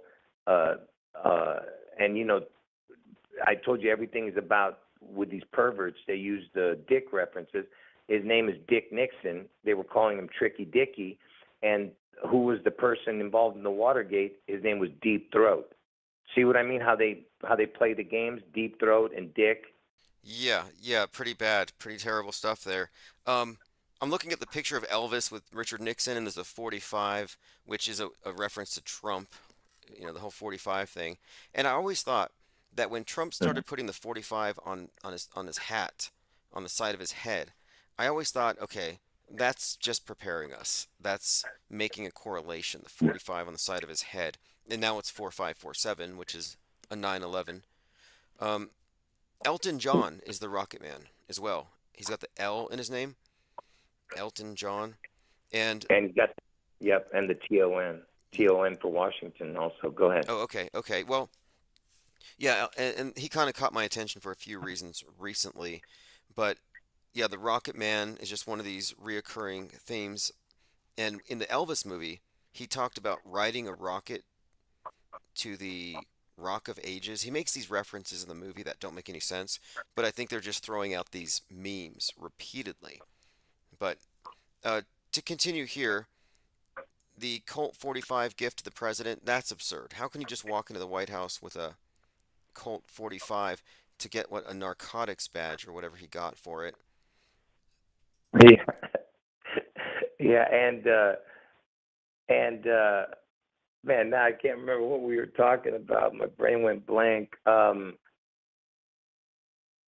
Go ahead, man. Go ahead. I just Okay, went blank because I saw something on the TV. It distracted me. Go ahead. okay. Well, we've been talking about I guess we kind of got into the alien conversation here and Elvis and aliens. Let's see, there's something else here. Well, okay, the Space Needle. One quick thing about the Space Needle is it is a UFO on top. It's consciously, deliberately designed to be a UFO, which happens to add to 42 if you do the letters, but it's meant to be a UFO, and space is the new concept of heaven. So it basically represents ascension, just like an obelisk would. Just pointing it out that it's deliberately in association with the alien. So if you want to, draw that conclusion, well, Elvis is even there connected. And even in Men in Black, I have to find it, but there's some connection to Elvis as well. they reference Elvis. I have to find that about him being alive, I think. Yeah, and yeah, they say Elvis is still alive. He's just something. I can't remember what they say. Yeah, I've seen that, and also there's a reference to a Space Needle-like structure falling in front of them too Yeah, in in that Corona Field. movie. It's Corona Uh, Field. Oh, Corona Park. It's Corona oh, Park okay. Yeah, I didn't know where that. what happens. Yeah, that's the whole thing. Is that Yeah. Men in Black is centered around this Corona Park with this Space Needle thing. Roswell, the first UFO sighting, the first thing crashes in Corona Field. So there's been this ongoing connection, of course, between that term and aliens, interestingly. What do you think about Trump saying that he looks like Elvis, which is something he's famous for saying? Oh, before I talk about that, in the movie Zombieland, they mentioned the 45 that Elvis gave Nixon. That whole movie, parts 1 and 2, is all about Elvis. Every single thing. It's got the twin connection. It's got everything in that movie. I've shown it. It's all about. I can't even. I don't even want to get into it. But they took down my video on that. Stupid idiots. But I'm gonna have to rehash that one too. But somewhere down in one of my live streams, I did a short version of it. But anyway, so in the movie Zombieland 1 and 2. Now you were asking me about Trump. I'm sorry. What did you say? Okay, good. I'm gonna watch Zombieland 1 and 2 with this in mind because I didn't catch it the first time I saw it, and I didn't know there's part two. Cubstar says Bubba Hotep's a good movie. It's got Elvis and JFK versus an Egyptian mummy. Yeah, Um, I've seen that one. Yep, he's right. Yep, I've seen that. Now, what I had brought up just a moment ago, And is Elvis. I'm sorry, Trump goes out in public and he says he looks like Elvis. He gets an award on behalf of Elvis, and he says that people used to say he looks like Elvis. What do you think about Trump drawing attention to this? yeah, well, because that's exactly what's going to happen when when this mark comes out. Like I said, is it what is the mark going to be? Is it going to be the image of Elvis, or is it going to be the number of his name or his name? It's one of those three or all three. I don't know exactly what this mark is going to be, but whatever mark it is, it's in reference to Trump anyway, because Trump has that same silhouette or side profile as Elvis, you know, and that's why you had that idiot doing did you see how he was going past the with the eclipse? He put himself in front of the eclipse, Oh, that's right. his head. Yeah, when I saw that, Yeah, actually, I yeah, thought of you when I saw that. If people don't know, Trump shares this video that has the people looking up at the eclipse, and it's Trump's head going in front of the sun. And it looks like a joke, it's a funny meme, but if you just look at it objectively, from the symbolic point of view and the timing, it has some significant implications, like sun god, sun king, about to be killed and resurrected. It's all there. It's all encoded into these yeah. jokes. Yeah. That's exactly what it was. It was a resurrection. That's what he was. That's what basically they were showing you there. And and by the way, Elvis died in '77, so you would think that some other president would have already given the Presidential Medal of Freedom Award that the presidents give. Uh, you would think another president would have already given it to Elvis by then. But what they did was they waited all the way till Trump. So Trump was the one who gave Elvis the Presidential Medal of Freedom Award in 2018, I think it was, and posthumously, obviously, because Elvis is not there. But so he was the first one to, and while he was playing it, while he was, they were giving him the award to Elvis. Trump was. They played the song that had the words Lord in it and God, and Trump was like holding his tie and like playing around with it as if the song was talking about him, But he said, Trump says about Elvis, he says the king, the true king. That's what he said about Elvis, because when he said Elvis, he said the king, and then he said the true king. Yeah, I And recall that. I and recall. also, I was yeah, like, why? Yeah, like you said, why would you wait decades after to give him this award? And it just seemed like Trump was a little smug when the award was being received, and it wasn't for him. His mannerisms, I thought, were a little smug. Yep, exactly, exactly. Yeah, yeah, he's doing it on purpose. The comparison to Elvis is they're putting that in your head. That way everybody will be okay with the Elvis worship when it happens, you know, because they'll think they're worshiping Trump either way, you know. Wow, this is really intriguing. Um, Dua Simpera says, kind of like when Alex Jones accepted the Bill Hicks Award. Yes, yes, I don't know if you remember that. Alex Jones accepted an award on behalf of Bill Hicks, which makes zero sense. I mean, they had the same producer, but yeah, that was kind of similar to this, I think. Wow, that's a good one because technically they're not the same person, but they're compared that they people say that they're the same people, Yeah, there's you this know. weird twinning thing, and whatever people think about Alex and Hicks, who has spread that more than him? It's like this intentional, um, it's an Yeah. intent, whatever it is. Okay, let's see what else. I think we've covered a lot of ground. There was something I mentioned yesterday. We were talking about Levi's, and you had mentioned the Triple Crown and how the Triple Crown symbol has a lot to do with Elvis. And I remember you had brought this up, so I want to put it up on the screen because I wanted to ask you about it last night. The Levi's logo looks like an inverted crown with 3 points, and then of course it has an anagram for Elvis. There it is. I just put that on the Yes. screen. That yeah. Yeah, that's what I said in my videos that the Levi's logo is an upside down crown. That's what that is. Yep, that's And I can't unsee it. It's one of those things I can't unsee once my attention's been drawn to it. And yeah, it's Elvis or lives. yeah, or lives. Yeah, that's what that whole Black Lives was about. You know, they wanted to get the name Elvis all across the earth, and so yeah, you have the Elvis logo, the Levi's. Everybody wears Elvis. It's like already everyone having the mark because everybody wore Levi's at one time. You know, Yeah, if we look at this and in terms of Levi's is like yeah, like you said, everyone's wearing it. If we're like this is memes, meme warfare, proliferating the image, and long before the internet, everybody has this on them. And does it matter?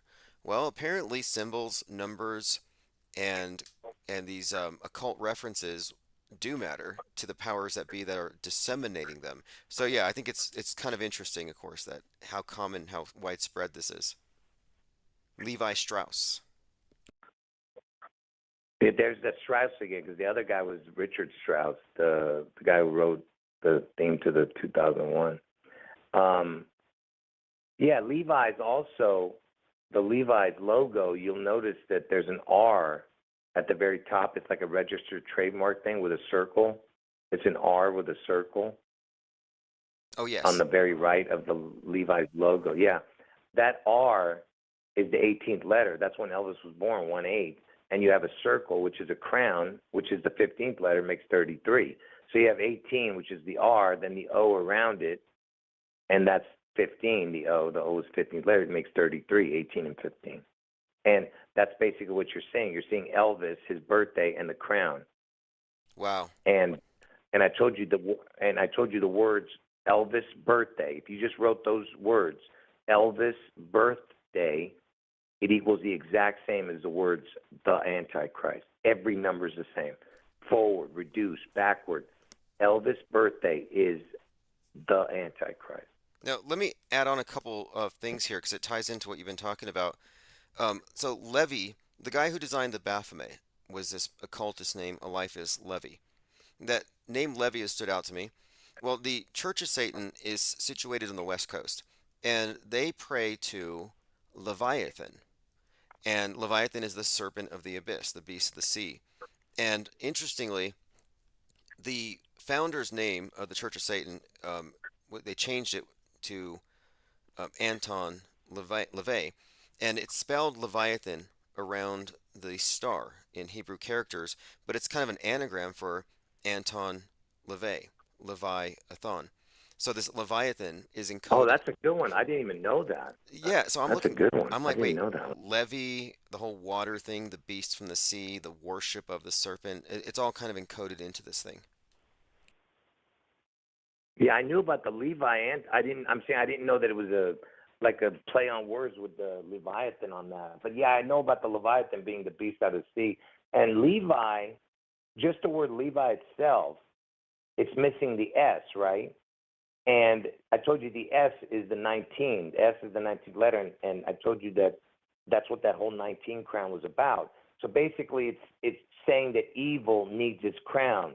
You see what I'm saying? Like Elvis is, if you took out the S out of Elvis, it would be the word evil. You know what I mean? The anagram. Yeah, You know, definitely. so it's missing that crown. So yeah, so that's what he went. He got his 19 crown, but he needs he needs another crown to go above what he was originally, Lucifer in heaven. Because when Lucifer got thrown out, he became Satan. He lost his 19 crown. That's what I said. So now he's got the 19 crown, but he needs another crown. He needs that's what I'm saying. He needs his, uh, and that's what Trump and Obama's there for. That's his. See, Elvis's crown is Trump. Trump's crown is Obama. Okay, and the 19 crown is Elvis also. So it's like it's like three crowns basically, yeah.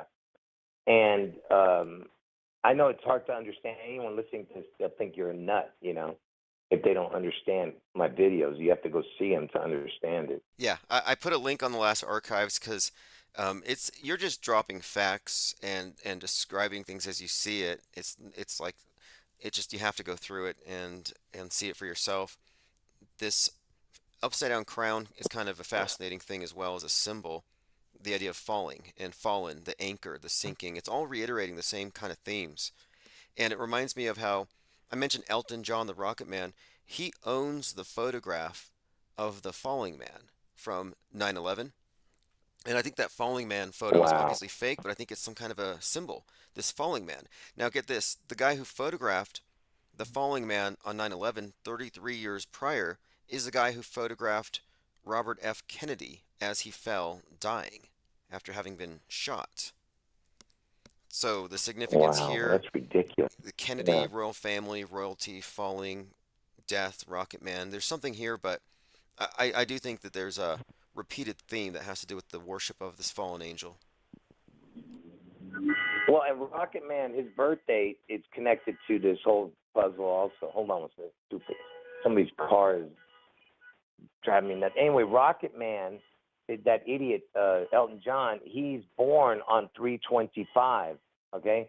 3/25 is normally the 84th day of the year, but on leap year it's 85. And Trump's going to get his head one on the 8485 day because it's going to land on the 85, the leap year. This stupid car. I'm gonna get finished. What I'm saying, it's just driving me nuts. That car noise. Probably some I CIA, can't. yeah, they I call don't. in. Like, hey, look, JL's talking to IPS.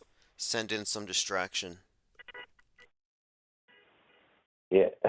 Anyway, listen. First of all, I just want to tell everybody I apologize for interrupting you guys with this conversation. I really was only calling to tell them the codes. I wasn't going to get into the Elvis stuff because I don't think people want to hear it again. I just want to make sure people knew the fake news codes before I ever forgot to talk about that. Oh, I'm glad you did. I'm And glad you I didn't called. mean to No, come no, back this is on a good. second time. Look, a lot of Yeah, people are new yeah. to the But I Elvis just thing, want, so please, we appreciate it. yeah, no, but I just want to, yeah, I feel bad for, hogging all the time, your time, dude. Um, I can't believe that nobody's stopping that stupid horn. Stupid piece of crap. Can you hear that? Oh yeah, yeah, it's wild. Now, Oh, it oh, sounds like go the ahead. apocalypse is happening over there. It sounds like chaos. There's Yeah, but just real quick about the. Don't forget what you're going to say. The Rocket Man, he's born on 8. I mean, it's the 3/25 he's born on, that Elton John. 8/4. I mean, normally it's the 84th day of the year, 3/25, but on leap year it's 85. So that's 8/4/85 because Trump's going to get his head one on 8/4, but it lands on the 8/5 day, right? But here's the thing: 3/25 also connects to 6/11. because on a leap year, 611 is 162, 163rd day of the year. 162 plus 163 equals 325. So you see how even the 84th day of the year, 325, connects to both August 4th and to June 11th. So go Yes. ahead. Yes. No, I see this. There's a all the principal characters in this are weirdly connected. The one that really gets me is the weekend with this February 16th and his head wound thing, totally connecting to the 216th day. I mean, you've made a number of these connections that are just undeniable. Trump is a Gemini, by the way. We're entering into Gemini in a few days. I'm keeping an eye on that as NASA's sending 2 astronauts to space on something with Boeing. Anyway, we've covered quite a lot of ground. I'm going through the comments to see if we've missed anything. And I think I'm going to put a link to your channel in the chat in case anybody has missed it. Also, thank you for calling and helping me test out the phones. You're the first caller on the new phone system, All right. and this has worked out perfectly. All right, cool, man. All right. Anyway, anyone want to just know what's going on? Just come to the channel. Let them know what you could just type in, I think, Jurassic Liars Elvis Seattle, and it'll take you there. But yeah, and then once you get there, I'll tell you what to do on what to watch and stuff. But I apologize for taking all the time up. So No, anyway, look, I'll let you go, man. 'Cause we I know all you need we're intrigued by this information, and now people know there's something else that we have to pay attention to, which are these name codes. And we've paid attention to names, but you've picked up on some threads, O.J. Simpson and others. So we'll continue, to build on this conversation. So thank you for calling. I appreciate your time, and we'll probably see All you in right. the chats. See ya. All right, take care. I appreciate it. Bye-bye. All right, everyone. That's our first caller on the new phone system. That's Jurassic Liars. And by the way, you can get a link to his channel if you go to the last newsletter, the last Patreon post, and I have it up here on my Minds.com account. It says sub to Jurassic Liars here. The account name is Jurassic Liars Elvis Seattle 611, and I'm gonna spam it in the chat 3 or 4 times. So there's 123 people here. Actually, there's more than that, but that's how many are just on these 6 platforms. Unmuted Mind, Simpson, exclamation marks, yep. Honeybee says he's got the 666 phone number. Oh, look, I just got this number randomly. I didn't pick this one, and I haven't given the number out because I don't know if it changes. But the number on the screen, if you're standing on your head, does have a 666 in it. And, according to their own rules, you have to read things backward, forward, um, anagrams, ambigrams. Like this thing with Brock Purdy, who looks like Lee Harvey Oswald. And as JL pointed out, as Jurassic Liars pointed out, Barack. It's like Brock, Barack. There's a play on words. And then you got Travis Kelce, and it has this interesting connection to Elvis Presley, sort of a phonetic anagram, or it's how they do these plays on words. And then he holds the trophy, and he sings Viva Las Vegas terribly, but it's an Elvis invocation. All right, let's see here. Catching up on everyone's comments. Yeah, Kevin Mooring says he has multiple channels like you, Tim. Yeah, I was introduced to him when he was on his 26th. That's why I refer to him as JL26. But he's probably at 50 by now. I mean, we were up to like 160. Nicotramus says great caller. Aries 1 says subbed. Phonetic Homologs, Powers of Suggestion says, is it, now, this is one of the constellations, isn't it the serpent? Is it Ophiuchus? Is it the 13th? But yes, they do play with words in a lot of different ways. And to really understand mass media, you have to look at marketing, subliminal advertising, propaganda techniques. But there's another area where people aren't really looking, magic. You have to look at the magical philosophies, whether you believe in it or not. It's not about that. It's about the perspectives that they have on how things work, their lens, and the lens of someone who incorporates into their worldview the belief in magic, down to the spoken word and statements of intent, and these things having some objective effect on reality. They have a different framework from those who have been brought into the dead universe where everything is just objects in space and everything's grinding to a halt and nothing means anything. But if you subscribe to the notion that everything is intrinsically meaningful, then it all makes a lot more sense. But the occult, the esoteric is there, whether or not you choose to see it, and it's in our faces. And it's very integrated. I mean, we were talking about some of these world stage characters. So Timothy McVeigh, 33, incinerated. Inspired by the death of Dave Koresh, 33, incinerated. McVeigh was inspired also by Turner Diaries, which caused him to want to blow up that Oklahoma City government building. And that's another immolation. All these fiery things. That was actually on, what, 419, the anniversary date of that Maxwell Osrello burning himself to death. Repeated themes. But anyway, the Turner Diaries was written by a man who was born on 9/11, 1933. So you have 9/11 references in Turner Diaries. It even foreshadows a bomb-laden plane crashing into the Pentagon or the Capitol building. I mean, it gets pretty specific. So here you have McVeigh, the American OBL, executed on 6/11 at 33. Then 3 months later, on 9/11, 33-year-old Muhammad Atta leads the attacks on the Twin Towers. I mean, this story's a story, and whoever wrote it, the writers, however it's orchestrated, it's a closed system. Like there's no coincidences on the world stage. Okay, let's continue. Kevin Mooring says you don't have to believe it because they do. Yeah, for me it's like situational awareness. We need to know what the normies believe because if they believe in absurdities, they can be led to commit atrocities, Voltaire. And if you don't know what they're thinking, what they believe, then you won't know how to. I mean, it's situational awareness. We saw what they can do when the hive mind is activated in 2020. But then it's also important to know what the Pied Pipers are thinking. How are they seeing things? What is the perspective of those who are pulling the strings? That's why we study the controlled opposition so much.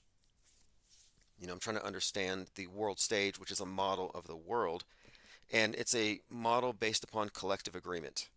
In Leave the World Behind, they referenced it as the internet they were talking about, as a mass, well, no, it was an agreed upon mass delusion. That's what she said.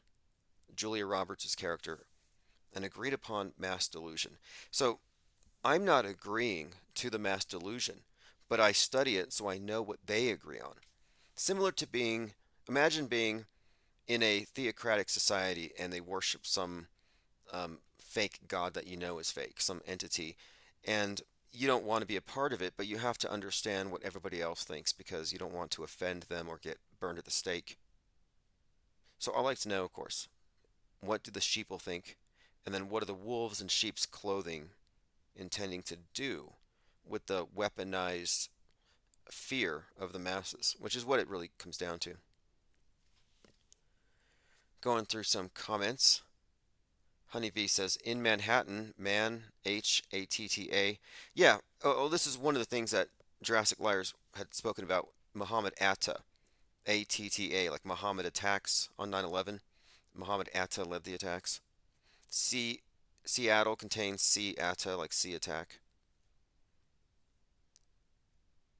Jurassic Liars, Elvis, Seattle 611, and Trump on 8-4 Ohio says the Kansas City Chiefs kicker who did the controversial commencement speech had the hoax code, and where he made the speech had the hoax code also. Interesting. He has the sexual innuendo codes. Yeah, they use those shamelessly. It's really bad with NASA. I mean, NASA is, I call it an Egyptian mystery school. And that's being nice about it. He says Harrison Butker was his name, and the place was Benedictus College. Oh my goodness. See, now here's something to consider. And look what he's capitalizing. Sun, B-U-T, D-I-C. Okay, you see this, right? Subliminally, it all goes in. Subliminally. As in, we are eyes wide open. I think this is one of the big clues of Kubrick they left us is that our subconscious is us. We are not just our ego awareness, our limited frame of reference that makes everything coherent, but we're the bigger part of our being that doesn't always process itself into words. And that bigger part that's more receptive, your subconscious, is just a target for nonstop propaganda messaging. Nonstop. Nothing gets by. Nothing, like, there's no way to truly inoculate yourself against it other than awareness of it, which is what we're doing here. The fact that you're noticing the propaganda, noticing the occult messages, means it's likely not working on you. This is in line with magical theory. I was studying about sigils and the concept behind sigil magic, which is big in what you call the chaos magic paradigm. And the idea here is that in order to access or to give commands to the subconscious, it has to be communicated with through symbols, through nonverbal communication, specifically encoding messages is a way to reach it, but it has to be in such a way that it bypasses the conscious awareness. So you take a word, or rather an entire sentence, and you condense these letters until it's unintelligible. Now, even though it's unintelligible, and when you see it, you can't extrapolate anything meaningful from it, the theory here is that your subconscious unpacks it and it gets past the filter. And if it doesn't get past the filter, it won't work. You can't cast the spell without tricking yourself. So the trickery is an element that's pretty much intrinsic to magic, not just stage magic, but ritual magic. Stage magic, they trick the eyes. Ritual magic, you trick the mind. And what I'm saying is that what they're doing with all this esoteric, subliminal, ritual stuff in the media is they are tricking your minds. I call it sleight of mind. Mango Penguin says Piers Anthony is good with that wordplay. Oh yeah, these writers on the world stage. At times I think that they're Shakespeare. At other times I think they've bottomed out. Like have they ever recovered from Wayno Sexton? That's one of the worst things they've ever come up with. Yeah, human vibrations. I'll reach out. I just listened to a podcast with human vibrations on the Sam Tripoli show, and how would you describe this person's channel? They talk about the fakery of it all, and this is something that I find surprising, is that you have these popular conspiracy theorists who are totally against the grain. They're rebels, like Neos in the Matrix, but they won't go as far as saying fake. Now, they used to balk at the word flat. If you said flat around any mainstream conspiracy theorist, they kick you out. Now they're all flat on their own, or they're globe questioners, globe skeptics. But for the most part, flat is no longer a banned F word. They're all flat friendly. And they're not fake friendly. Now they're fake averse.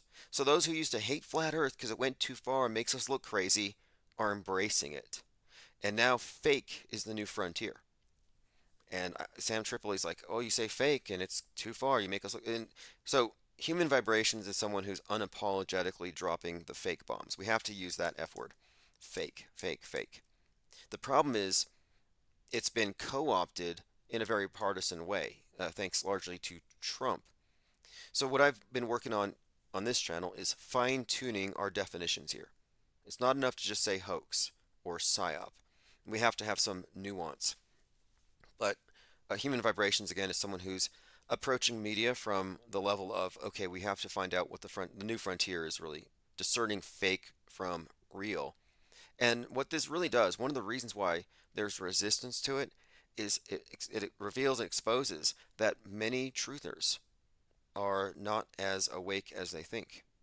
They've all fallen lockstep into some kind of controlled opposition cesspool. Okay, going through your comments. Honeybee says, why are they reporting that Timothy McVeigh died with his eyes open?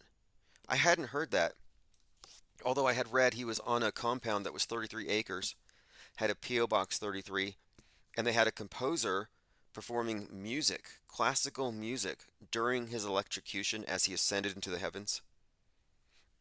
That's what they said. And the composer was 33.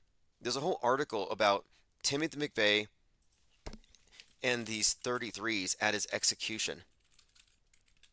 And I guess they're assuming he's going into heaven, which is just like, okay. Something else that's interesting, he was alleged to have killed 168 victims in the Oklahoma City bombing. And many have pointed out that the actor who played Timothy McVeigh is now an FBI agent, Paul Weisapal. And Paul Weisapal is credited with having saved 168 children. Think about that. 168, 168.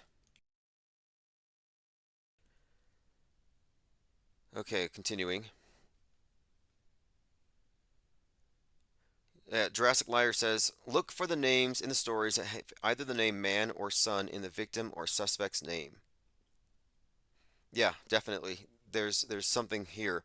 Names are huge. Sometimes they're jokes. We've talked about oftentimes the names come out of literature or they're a code for something like Ashley Babbitt, likely a reference to the Babbitts, which is one of these characters from a book by Upton Sinclair, and it's about these Americans wrapped in the American flag who are worried about communists and changes in society.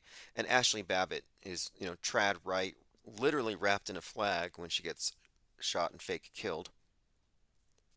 Kevin Mooring says the Earth is flat on 6 sides like the cube of Saturn. Duas Impera says Tripoli went all along with everything fake except Joe Rogan, who's 100% legit. Okay, yeah, the thing is, the boundary's being pushed. But sometimes I think what they've done is they poison the well. So here we are accurately describing what aspects of the mass media are faked and contrived. And then you have this flood of anonymous conspiracy theorists all over X, all over Twitter, who are saying things like koala bears are fake. It's like, what? Gorillas are fake. Chimpanzees are fake. And it gets worse than just fake animals. Then you have the Mandela effect, like everything's fake, everything's shifting. So they go too far. And I've seen this. This is almost a tactic. Someone asked David Icke, what shape is the world? And he's like, well, it could be this. It could be a cube. It could be a ball. It's whatever you think it is. What does it matter? They always deflect. But the point of it is, we aren't trying to say reality's fake. We're saying the world view we agree upon has been tampered with. It's fakeable, and it's not an accurate representation of what it's supposed to be. The map is not the territory.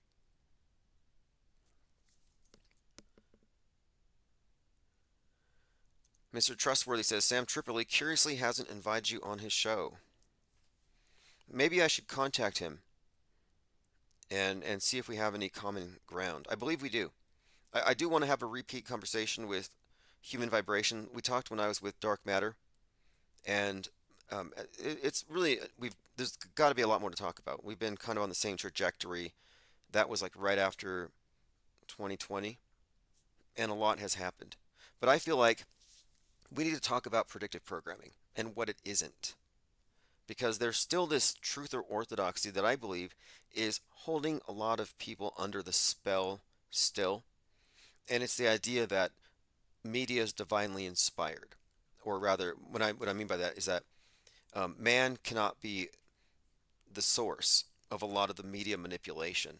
And it gets to be sort of almost an easy way to explain away what might be a very complicated apparatus. And that's what I'm trying to get at here. Discerning fake from real. I don't want to ignore the man behind the curtain because the illusion is so compelling. Okay, continuing. So again, yeah, Jurassic Liars has pointed out those are the main hoax codes in their fake stories. Another one, Top Gun 2. if you watch Top Gun 2, this is just an example because this is a very popular movie. It came out at the same time as Elvis, but one of the top movies in the world with a top movie star, uh, Tom Cruise. But the names, he plays Pete Maverick, which of course Tom Cruise, the name Thomas, twins, Cruise, Cross, Second Coming references. There's a pilot named Phoenix. There's a pilot named Hangman, like Hanged Man. The actor was 33, and Hangman refers to himself as the savior, and he calls himself good multiple times, but obviously God. You have Rooster. Rooster is the character who is in the position where his dad would have been 33 years prior, because there's a 33-year separation between the two movies, chronologically, and even in their production dates. So it's interesting as Rooster is another one of these things like the Phoenix that has been a symbol of Christ. So you got Rooster, Phoenix, and Hangman as these pilots, and then Tom Cruise. All of them referencing this Christ or some kind of resurrection. And of course, the movie itself is just replete with symbolism of the jets represented almost like obelisks, and then you got of course the sun, the solar references are it's all throughout. And there's a scene which is easily borrowed from Star Wars where Luke is, fighting these TIE fighters, where Tom Cruise is fighting this pilot who's wearing a black helmet looking like Darth Vader, and he has 33 rounds left. So it's replete with 33s, sun god references, and of course, Tom Cruise himself has already brought that to the table in a million different ways. Vanilla Sky, he's 33, dies, comes back from the dead. He's the Jesus Christ of Scientology. And you cannot separate Scientology from NASAtology. NASAtology is the dominant world religion. It's our concept of space. And the advent of Scientology, before it was Scientology, you had L. Ron Hubbard, hanging out with Warlock Jack Parsons, the American counterpart to Aleister Crowley, who was representing Mystery Babylon.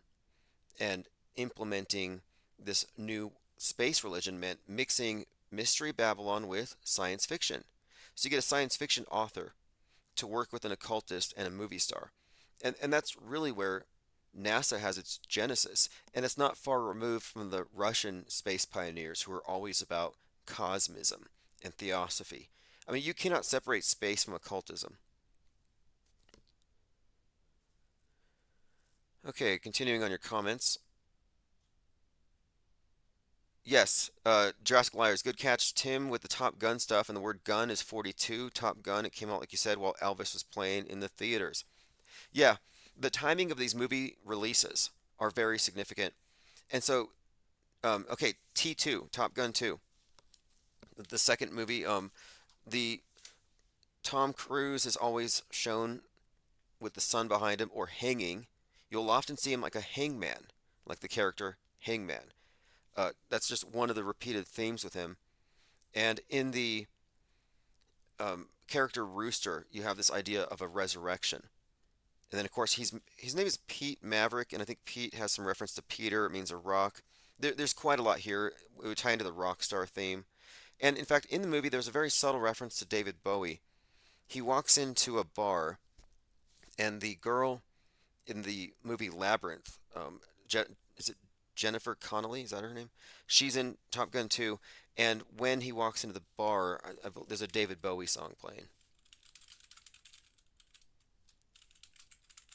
Very subtle, but meaningful. Yeah, Top Gun Maverick. Okay, so let's see. Oh yeah, Rooster, exactly. Rooster, we know the other name for a rooster. I did a whole breakdown of that, and I can show you all the 33s, how look, the movie is just replete with 33s like everything Tom Cruise does. He divorced all of his wives when they turned 33. And now I mentioned his Scientology connection and how he can't separate Scientology from NASAtology. Well, consider this. He did Eyes Wide Shut with Stanley Kubrick. Right there, you got Kubrick, NASA. And Kubrick's daughter is a Scientologist. The daughter who's friends with Alex Jones, and she goes on InfoWars to say, my dad didn't fake the moon landing. Yeah, Scientology, NASA, movie magic. And behind it all, behind Scientology, behind NASAtology, is the occult. It's the true world religion behind the scenes. And movie magic is a huge part of it. Something else to consider: when Parsons and Hubbard were out in the desert with Marjorie Cameron is the first person to report seeing a UFO, a light from the sky coming down. And it was a year after their Babylon working. There's so much we can go into here, but Tom Cruise gave a speech at the Oscars, the first Oscars after 9/11, and he weirdly spent like a minute talking about Stanley Kubrick. Why? I think Kubrick would have been one of the main meta scripters behind the 9/11 drama. Dewis in Paris says Tom wants to be the first man to live forever, just like he said in Vanilla Sky. So, Vanilla Sky, you have Tom Cruise and Penelope Cruz, another Cruz. Cruz is cross, and she plays a character named Sophia, which is a goddess reference. So he's David and Sophia. These names are very significant here. Now, he comes across this company called LE, which is Life Extension. So ELLE, very significant here. And he's going to this company to buy his immortality after death, to be cryogenically frozen. And he meets this woman in red, the woman with the red hair. And there's so many connections in his movies. Vanilla Sky is a must-watch. Cameron Crowe directed it. But the code is deep. It's pretty much got the Gnostic Christ, death, resurrection. It's got coronavirus predictive programming. It's got 9/11 stuff. And it has some profound messaging, but it's basically the esoteric side of Scientology, NASAtology, Thelema, the occult. But living forever is the theme there. And there was one other point. I'd like to go through that movie in detail because I've noticed there's this continuity between Eyes Wide Shut and Vanilla Sky. I mean, these are two different movies, two different directors, but there is sort of a continuity there worth exploring. Maybe we'll get to that some other time. Okay, let's move on. We're just now scratching the surface. Let me read some comments. I got some comments on my YouTube channel. I want to make sure I address all of them. We says, spell check on YouTube capitalizes chemtrail. What does that mean? Inks G says, how dare you be anti-authoritarian?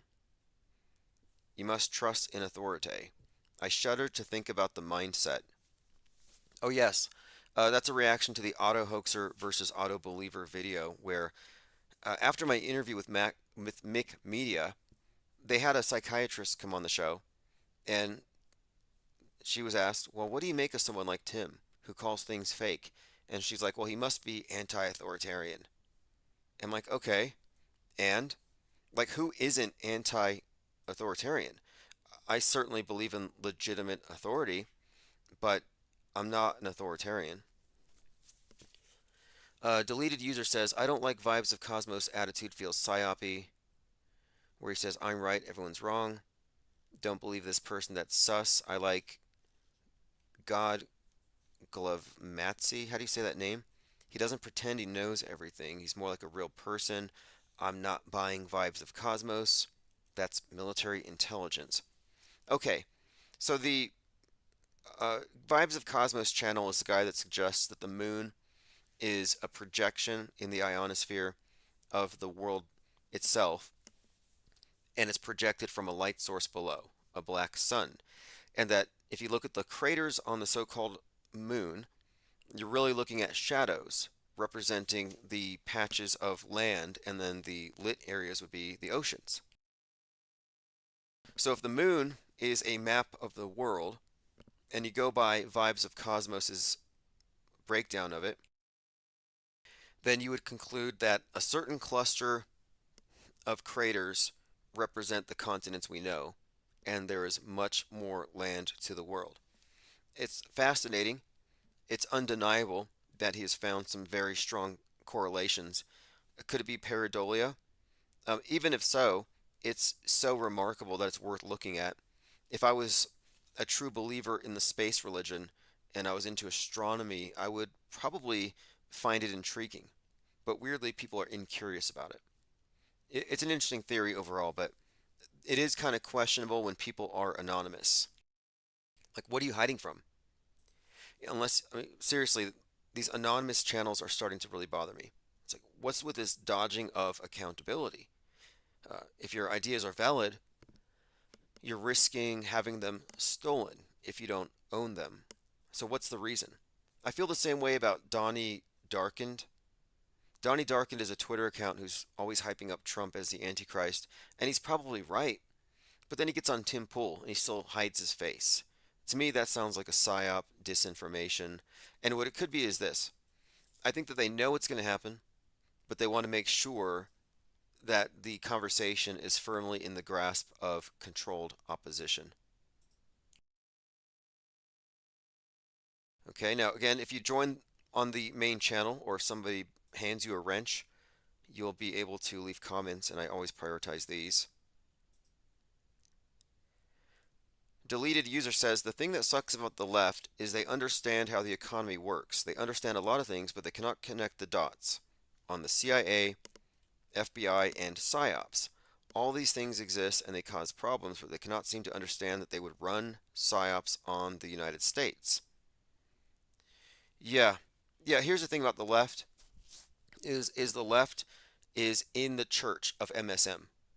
They have taken the injectable Eucharist. They believe it's priesthood, and they believe in the modern replacement for angels, aliens. They believe in this whole new system. They're the believers.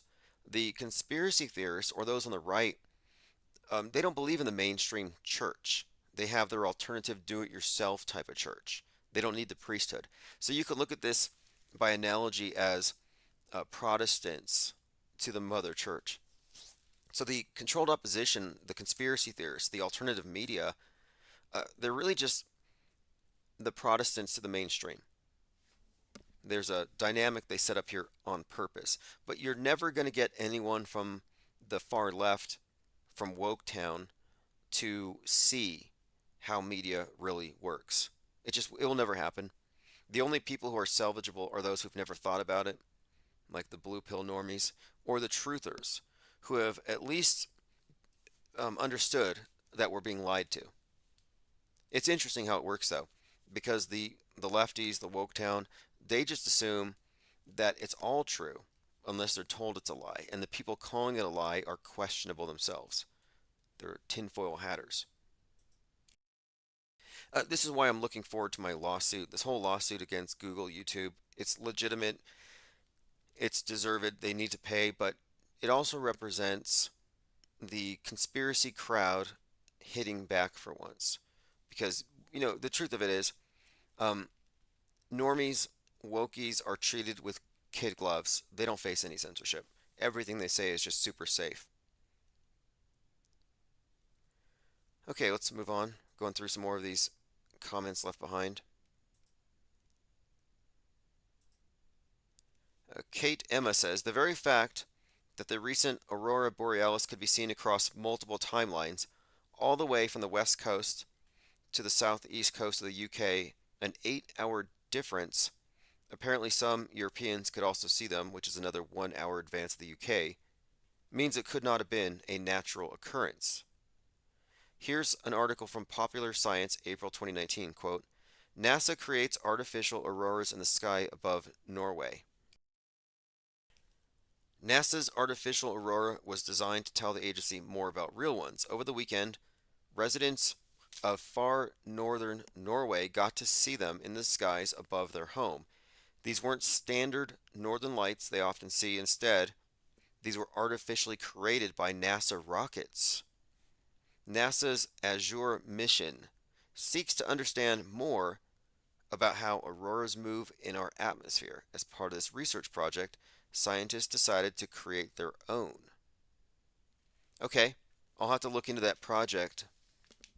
That sounds like 90 seconds.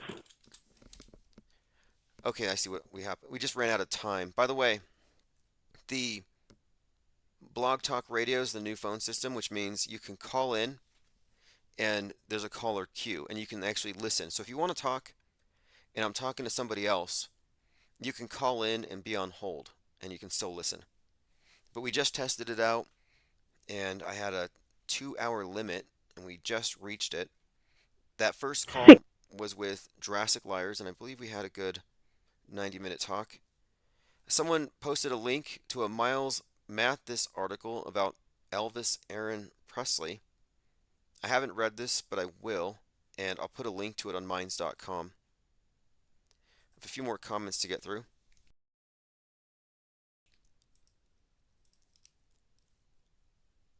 Again, if you're a member on the IPS channel, you'll be able to get these. Okay, someone said to me here, this was Wormy201.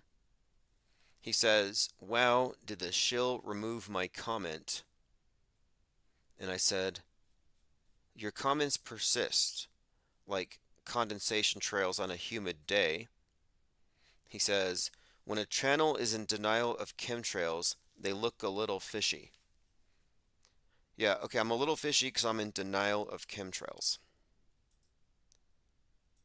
The burden of proof has not been met, I'm sorry, but it's chemtrail theory, not contrail theory. You have to debunk contrails first.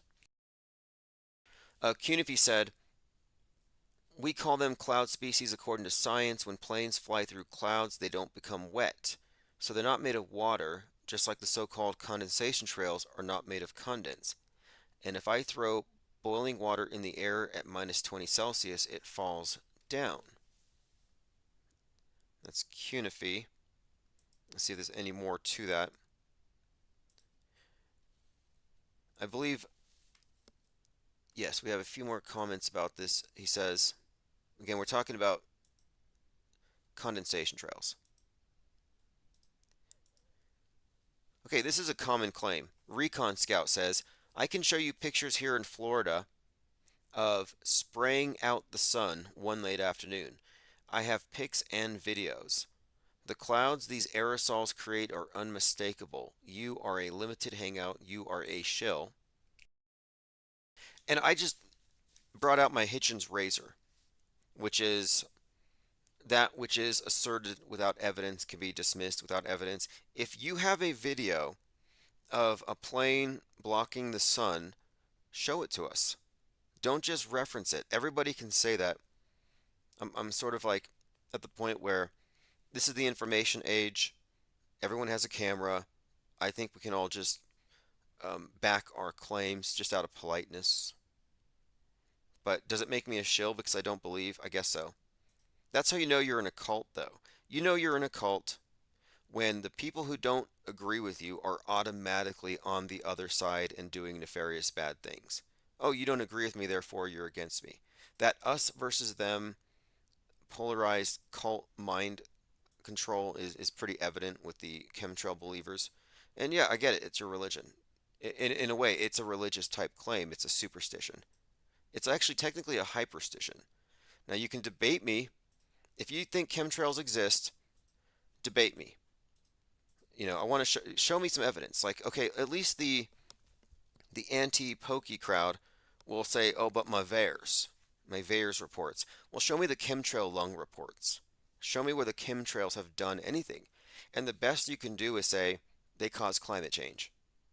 That's pretty much their argument. And I'm kind of like, okay, I'm not on Team Greta. So that doesn't work with me. All right, I appreciate the comments there. I'll continue to go through them, but we're, for the most part, waiting on evidence. Mario Nawfal on X says, we're most likely living in a computer simulation. I have this clip I could play, this individual talking about how we're in a computer simulation, and I'm just bringing this up as an example. This is an example of how the power elite that run the media don't care if you think everything's fake. They just want you to think everything's fake, not just what they tell you. You see, they don't want you to go into the realm of separating fake from real. They want you to be everything's real or everything's fake. And both of these are erroneous conclusions. The auto believer who automatically believes everything in the media is following an argument from authority. They're not thinking, they're just believing. But you know, the automatic disbelief the knee-jerk, low information disbelief, everything's fake, yeah, that's tantamount to nihilism. So anytime I see these experts talking about how nothing's real, it's all computer simulation, it's like, no, I'm sorry, but simulation theory, you can use computer analogies, but it's not a new concept. But what it does here is it effaces the fact that there's a difference between our worldview and the world. Your worldview can be screwed up, but the world objectively exists. But they push people into conflating the two. So they're willing to entertain the idea that everything's fake and we're in a computer. Let me play this clip. In Silicon Valley, and then I became an investor in the video game industry. My background's in computer science. And what happened was after I sold my last video game company back in 2016, so we're talking 7 years ago now, 8 years ago now, and I put on a virtual reality headset and started playing a VR ping pong game.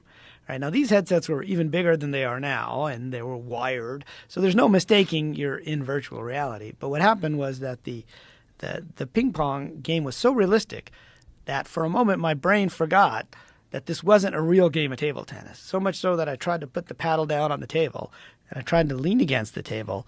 But of course there was no table. So the controller fell to the floor and I almost fell over. I had to do one of these double takes. Okay, so anyway, this guy was playing Pong, thought it was real, and reality's fake. And this is why I debate with the Mandela effect for the same reason. To me, these are all just ways to undermine your cognition. Look what they're doing with a flood of information, making facts irrelevant. Okay, I think we've covered quite a lot. Mike Tyson is going to fight Jake Paul. It's going to be cringe and terrible. Don't really want to cover that. Here's a pretty good one. We had someone call the other day and advocate for becoming a sovereign citizen and getting rid of your license and license plate. Well, here's an example of someone not wanting to give up his license. And what I call this is road Karenism. But this is somebody exercising his rights. But you're coming up to me very aggressively. Sir, are you going to provide me your license? Okay, but what did you catch sir? me speeding on? Is this car registered to you? Yeah, absolutely, sir. Okay. What did you catch me speeding on? License, sir. What was I speeding? You're not going to provide me with your license? I'm absolutely going to, but can you tell me what I did wrong? I already told you. If I ask you for your license one more time, I'm going to pull you out this But car. sir, what did I do wrong? What did I do wrong? Provide me with your license. Absolutely, but you need to tell me what I did wrong. License, Unless I did. Now, he's actually holding the license out there as he's playing Karen, talking to the sheriff. He's like, I'm not going to give you the license until you explain why. So it's a power play.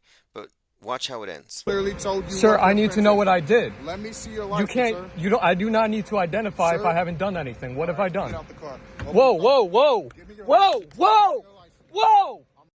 So he grabs the guy by the wrist and takes the driver's license out of his hand.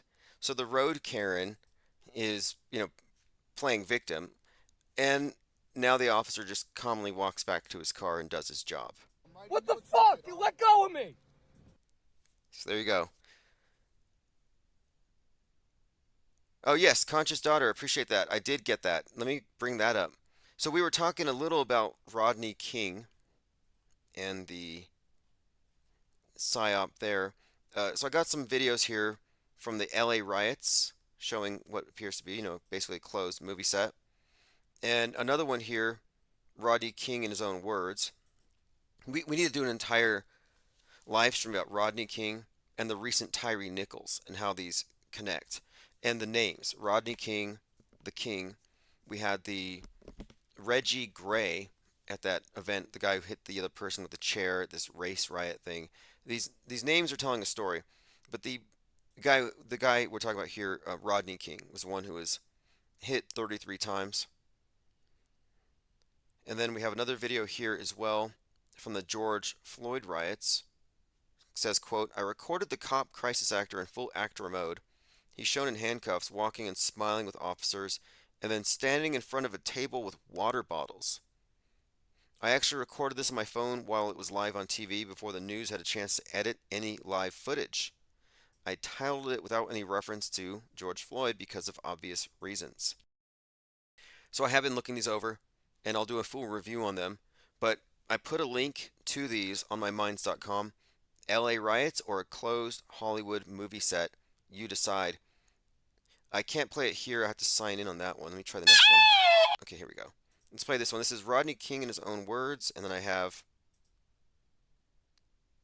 this one on Floyd. I put the links in my minds.com for you to go through on your own. But the water bottles protesting in half-burned police vehicle. Okay, so this is typical. We're often noticing how it seems like there's catering going on at these PSYOP events. If it's a real event, you shouldn't see lanyards on every other person, water bottles in every other hand. I happen to think the water bottle thing might be some kind of clue or code or some kind of way to communicate when the operation's going on. I can give you a few examples. For example, in particular, the Kenosha riots. Right before Kyle Rittenhouse went on his shooting spree, an officer walked up to him and handed him a water bottle. I thought, that's weird. Well, maybe the water bottle thing is code. Like, hey, if the officer hands you a water bottle, it's going live, or it's time to go into action. Meaning, you couldn't say it, hey, it's time to go, go with Gage Grossarm and do your squibby routine. You couldn't tell them that. It would be on audio, be on video. But handing them a water bottle is kind of innocuous. What an easy way to send a message. But we were recently also discussing the Burning Man, Maxwell Ozrello, and the special effects that are used where you can set someone on fire and they have this stuff called Zal Gel that you wear on your skin. So you can have a person on fire without any kind of covering over their skin. It looks like they're quite literally burning. They just hold their breath. And that explains why Maxwell Ozrello didn't scream while he was burning. He didn't scream because he was covered in Zal Gel and he had to hold his breath for the duration of the stunt. But let's look at these scenes and specifically this half-burned police vehicle. Like a big prop. And you know what, there's something else that I have to look up really quick. Isn't it the case that Terminator 2 was being filmed around the same area that the Rodney King beating happened? Okay, check this out. This has got to be a clue.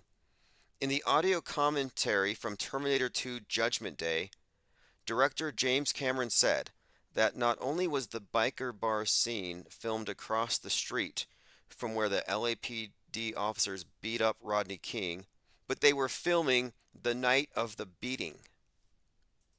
Okay, this is hilarious because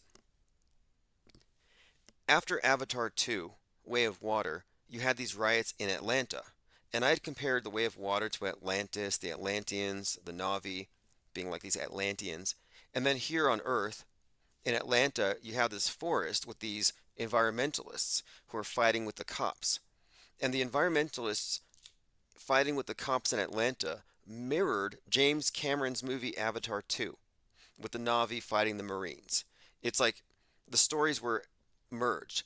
And you had a martyr there in Atlanta, one of these eco protesters who was shot through the palms of his hands, like nails, like Christ. And when they were doing a article on him, they had a picture of him holding a couple of books, reading to his kids.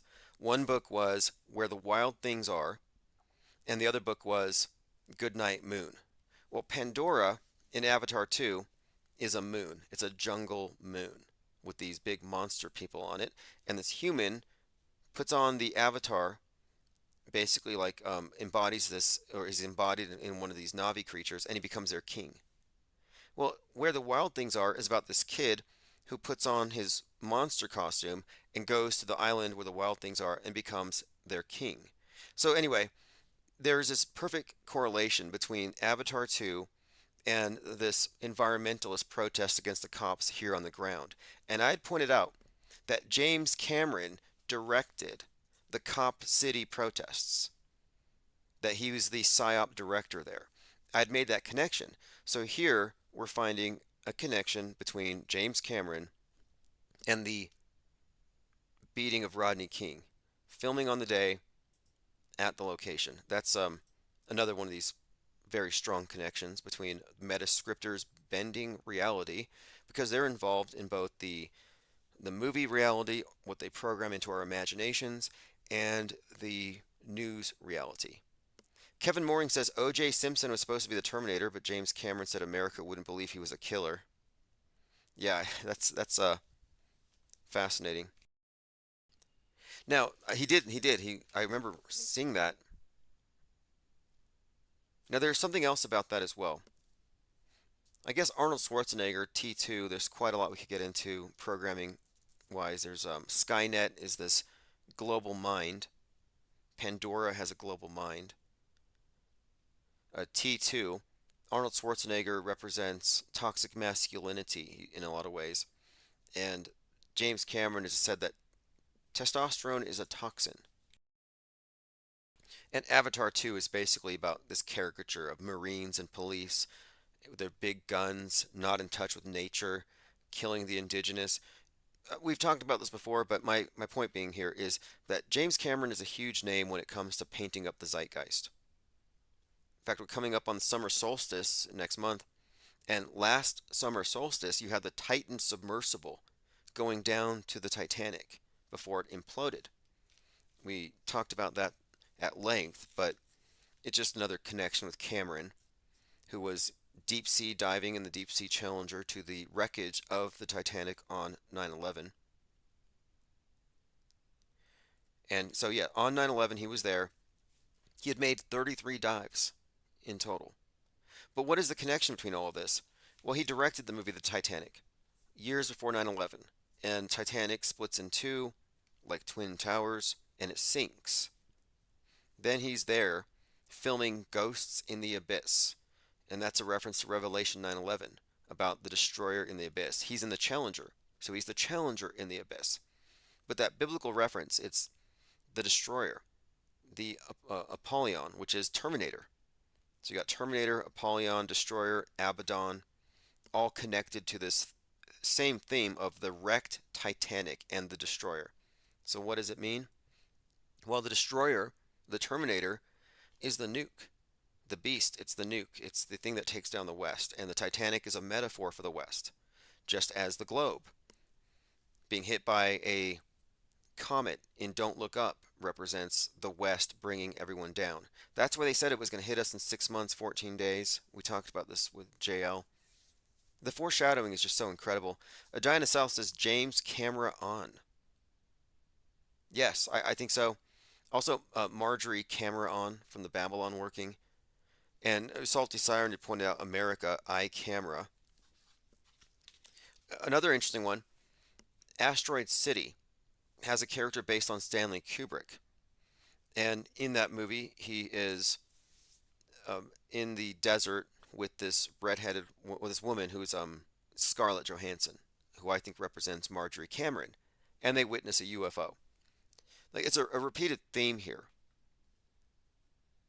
And what I think it represents here, the name, the concept is we're all being brought up to speed. We're all being given the same view, where we're all seeing the world through the same viewfinder.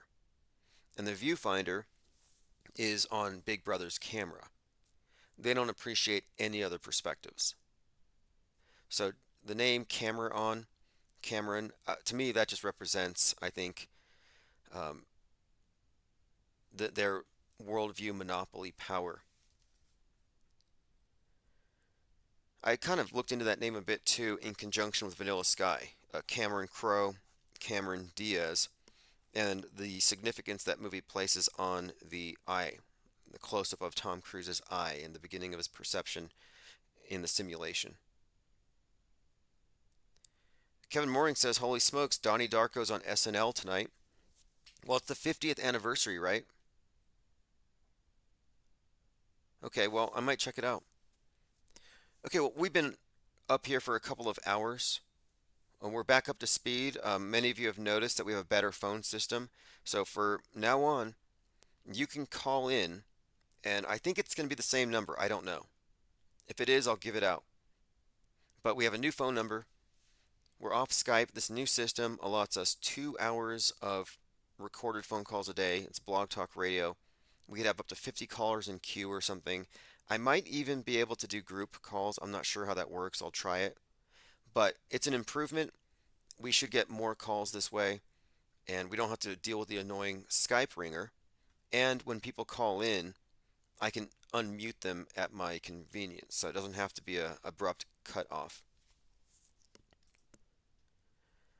Okay, we talked a little bit about the painting with the demons in the background, King Charles's painting.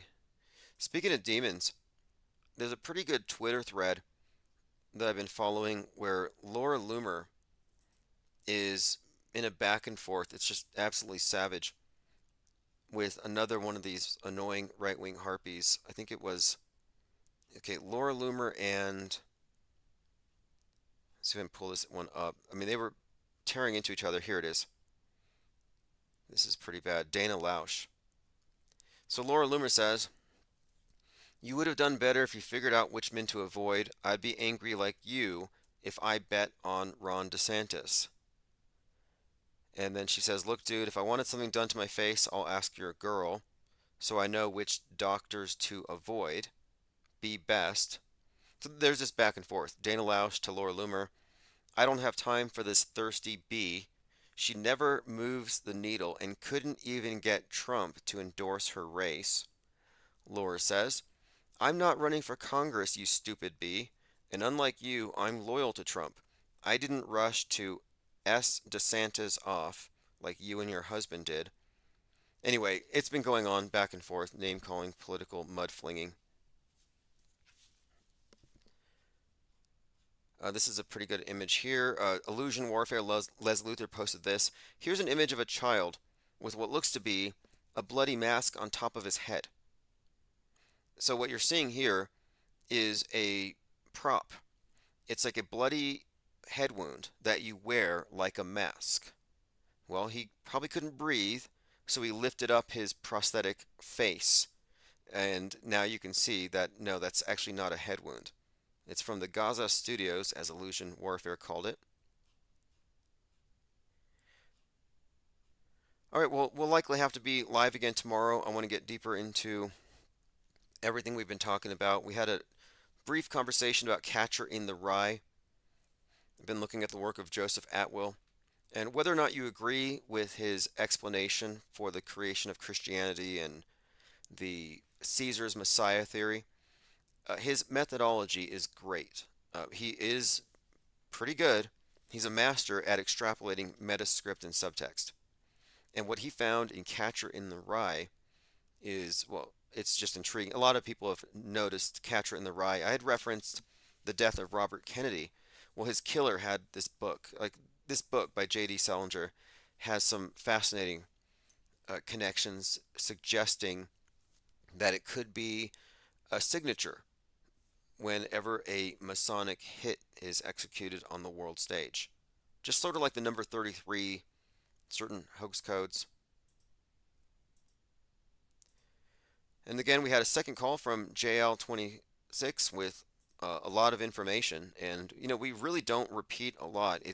Some things have to be repeated, but every time we talk, there's new information that comes out, and there's much more. But we're getting close to what should be a very interesting time. Here's a picture of Steve Bannon and Rudy Giuliani. It's Giuliani's 80th birthday party, and they were interrupted because someone went in there to serve papers to him. But I want to point out that these are two leaders in the QAnon movement, far-right MAGA insurrectionists, provocateurs. Giuliani was the one who was making out with Donald Trump in that one video. But notice Giuliani's hands. His hands are up, like hands up, don't shoot. And look at Steve Bannon, hand across his chest, kind of in a loose fist. So I'm looking at that. Well, that is the Masonic hailing sign of distress by Giuliani. And this is the Masonic penal sign for the Master Mason. It's the lion's paw. It's over the heart, over the chest. So again, just pointing out Steve Bannon and Rudolph Giuliani being involved, engaged in some Masonic buffoonery. Swirling Spice says, Catcher in the Rye, main artifact in the movie Conspiracy Theory. Interesting. Yes, Catcher in the Rye, main artifact and conspiracy theory, Mel Gibson. And Mel Gibson's perplexing because it's like he's like allowed or he's the designated conspiracy theory guy. But what is he doing with Jim Caviezel? And saying he was on his fifth take of the Sermon on the Mount as Jesus when he was struck by lightning and he died. And they had to resurrect him. It's like, show me the video. Fifth take. I assume the camera was rolling. Let me see the video of Jim Caviezel being struck by lightning and being resuscitated by Mel Gibson. If that's what really happened, you know, this 33-year-old playing Christ. Oh, okay. Did Hinckley have a copy of it? Michelle Kastner says Hinckley. So let's take a look here. Did John Hinckley have a book called Catcher in the Rye? Now, the Catcher in the Rye is, here we go, a reference to the grain harvesting tool, like a scythe, like death. After John Hinckley Jr.'s assassination attempt on Reagan, the police found the Catcher in the Rye in his hotel room. It was dismissed as an influence. Okay, so that's just a weird coincidence. John Lennon's shooter, Mark Chapman, also had the book. Okay. Which serial killer was obsessed with it? We'll go through this book and this conversation in detail. It's just interesting that what Joseph Atwell has pointed out is that within the subtext, you're actually seeing the story of someone being initiated. And within the context of the initiation, it's been pointed out that the cult that runs the place is a murderous cult of psychopaths. And Joseph Atwell does this deep dive into the characters' names and the significance of various phrases, and then the various killers who've been associated with it. And his contention is that it likely is some kind of Masonic calling card for whenever they've done one of their ritual hits. All right, well, I appreciate that bit of information. John Hinckley, by the way, was born on 5/29, May 29th, which is also JFK's birthday. So the guy who shot Reagan had JFK's birthday. Dirk Zink says Hinckley was mind-controlled along with the other Manchurian candidates. Now, the movie Manchurian Candidate, I believe that came out like a year before the Kennedy assassination. And there's so many rabbit holes to go into here. But none of these assassinations are random or unplanned. And we've been unpacking the buildup for this thing with Trump. So it's interesting that tonight on SNL, you know, Saturday Night Live is very well represented on the world stage as a venue for predictive programming, and many of the star characters on the stage are there, exhibited there, perform there, get their start there, or are just guests. But Jake Gyllenhaal, Donnie Darko, is a key figure here in the Trump narrative, because Donnie Darko is representing Donald Trump and this final big psyop. And of course, the recent movie Leave the World Behind, which, if you remember, I mentioned, it came out on 11/22. Zip code has a 1963 JFK reference. That movie, Leave the World Behind, just came out, has a character named Rose that someone else calls Donnie Darko. So they have this Donnie Darko-esque character in this movie, and it does have many Donnie Darko themes attached to it. Knight Rider says I'll have to watch The Prestige. Yes, I'm going to watch The Prestige because it has something with twins, something with Bowie and Tesla we'll have to watch. Jurassic Liar says Catcher in the Rye, J.D. Salinger, the capitalized letters JDS equals 33. Yep. Oh yeah, so basically the book is, you know, this angsty teenager's discussion of how he ended up, I guess, dropping out of school, leaving the border school. It's just this kind of a stream of consciousness narrative, but when you get into the subtext and the symbolism, it's all Masonic, and it even has a reference to an Albert Pike. But you would have to know these things to have the right interpretation. Okay, let's see what else we have here. SNL is recorded in a Masonic temple in Studio 8H, says Conscious Daughter. Interesting. Yeah, Jimmy Kimmel's there in a Scottish Rite temple. You have Chris Farley. Didn't he die at 33? Then you had Jim Belushi, 33. Phil Hartman, 3 a.m. And I think he was shot head, throat, and chest, which are like the 3 wounds on Hiram, which I think even corresponds to the 3 bullets with JFK.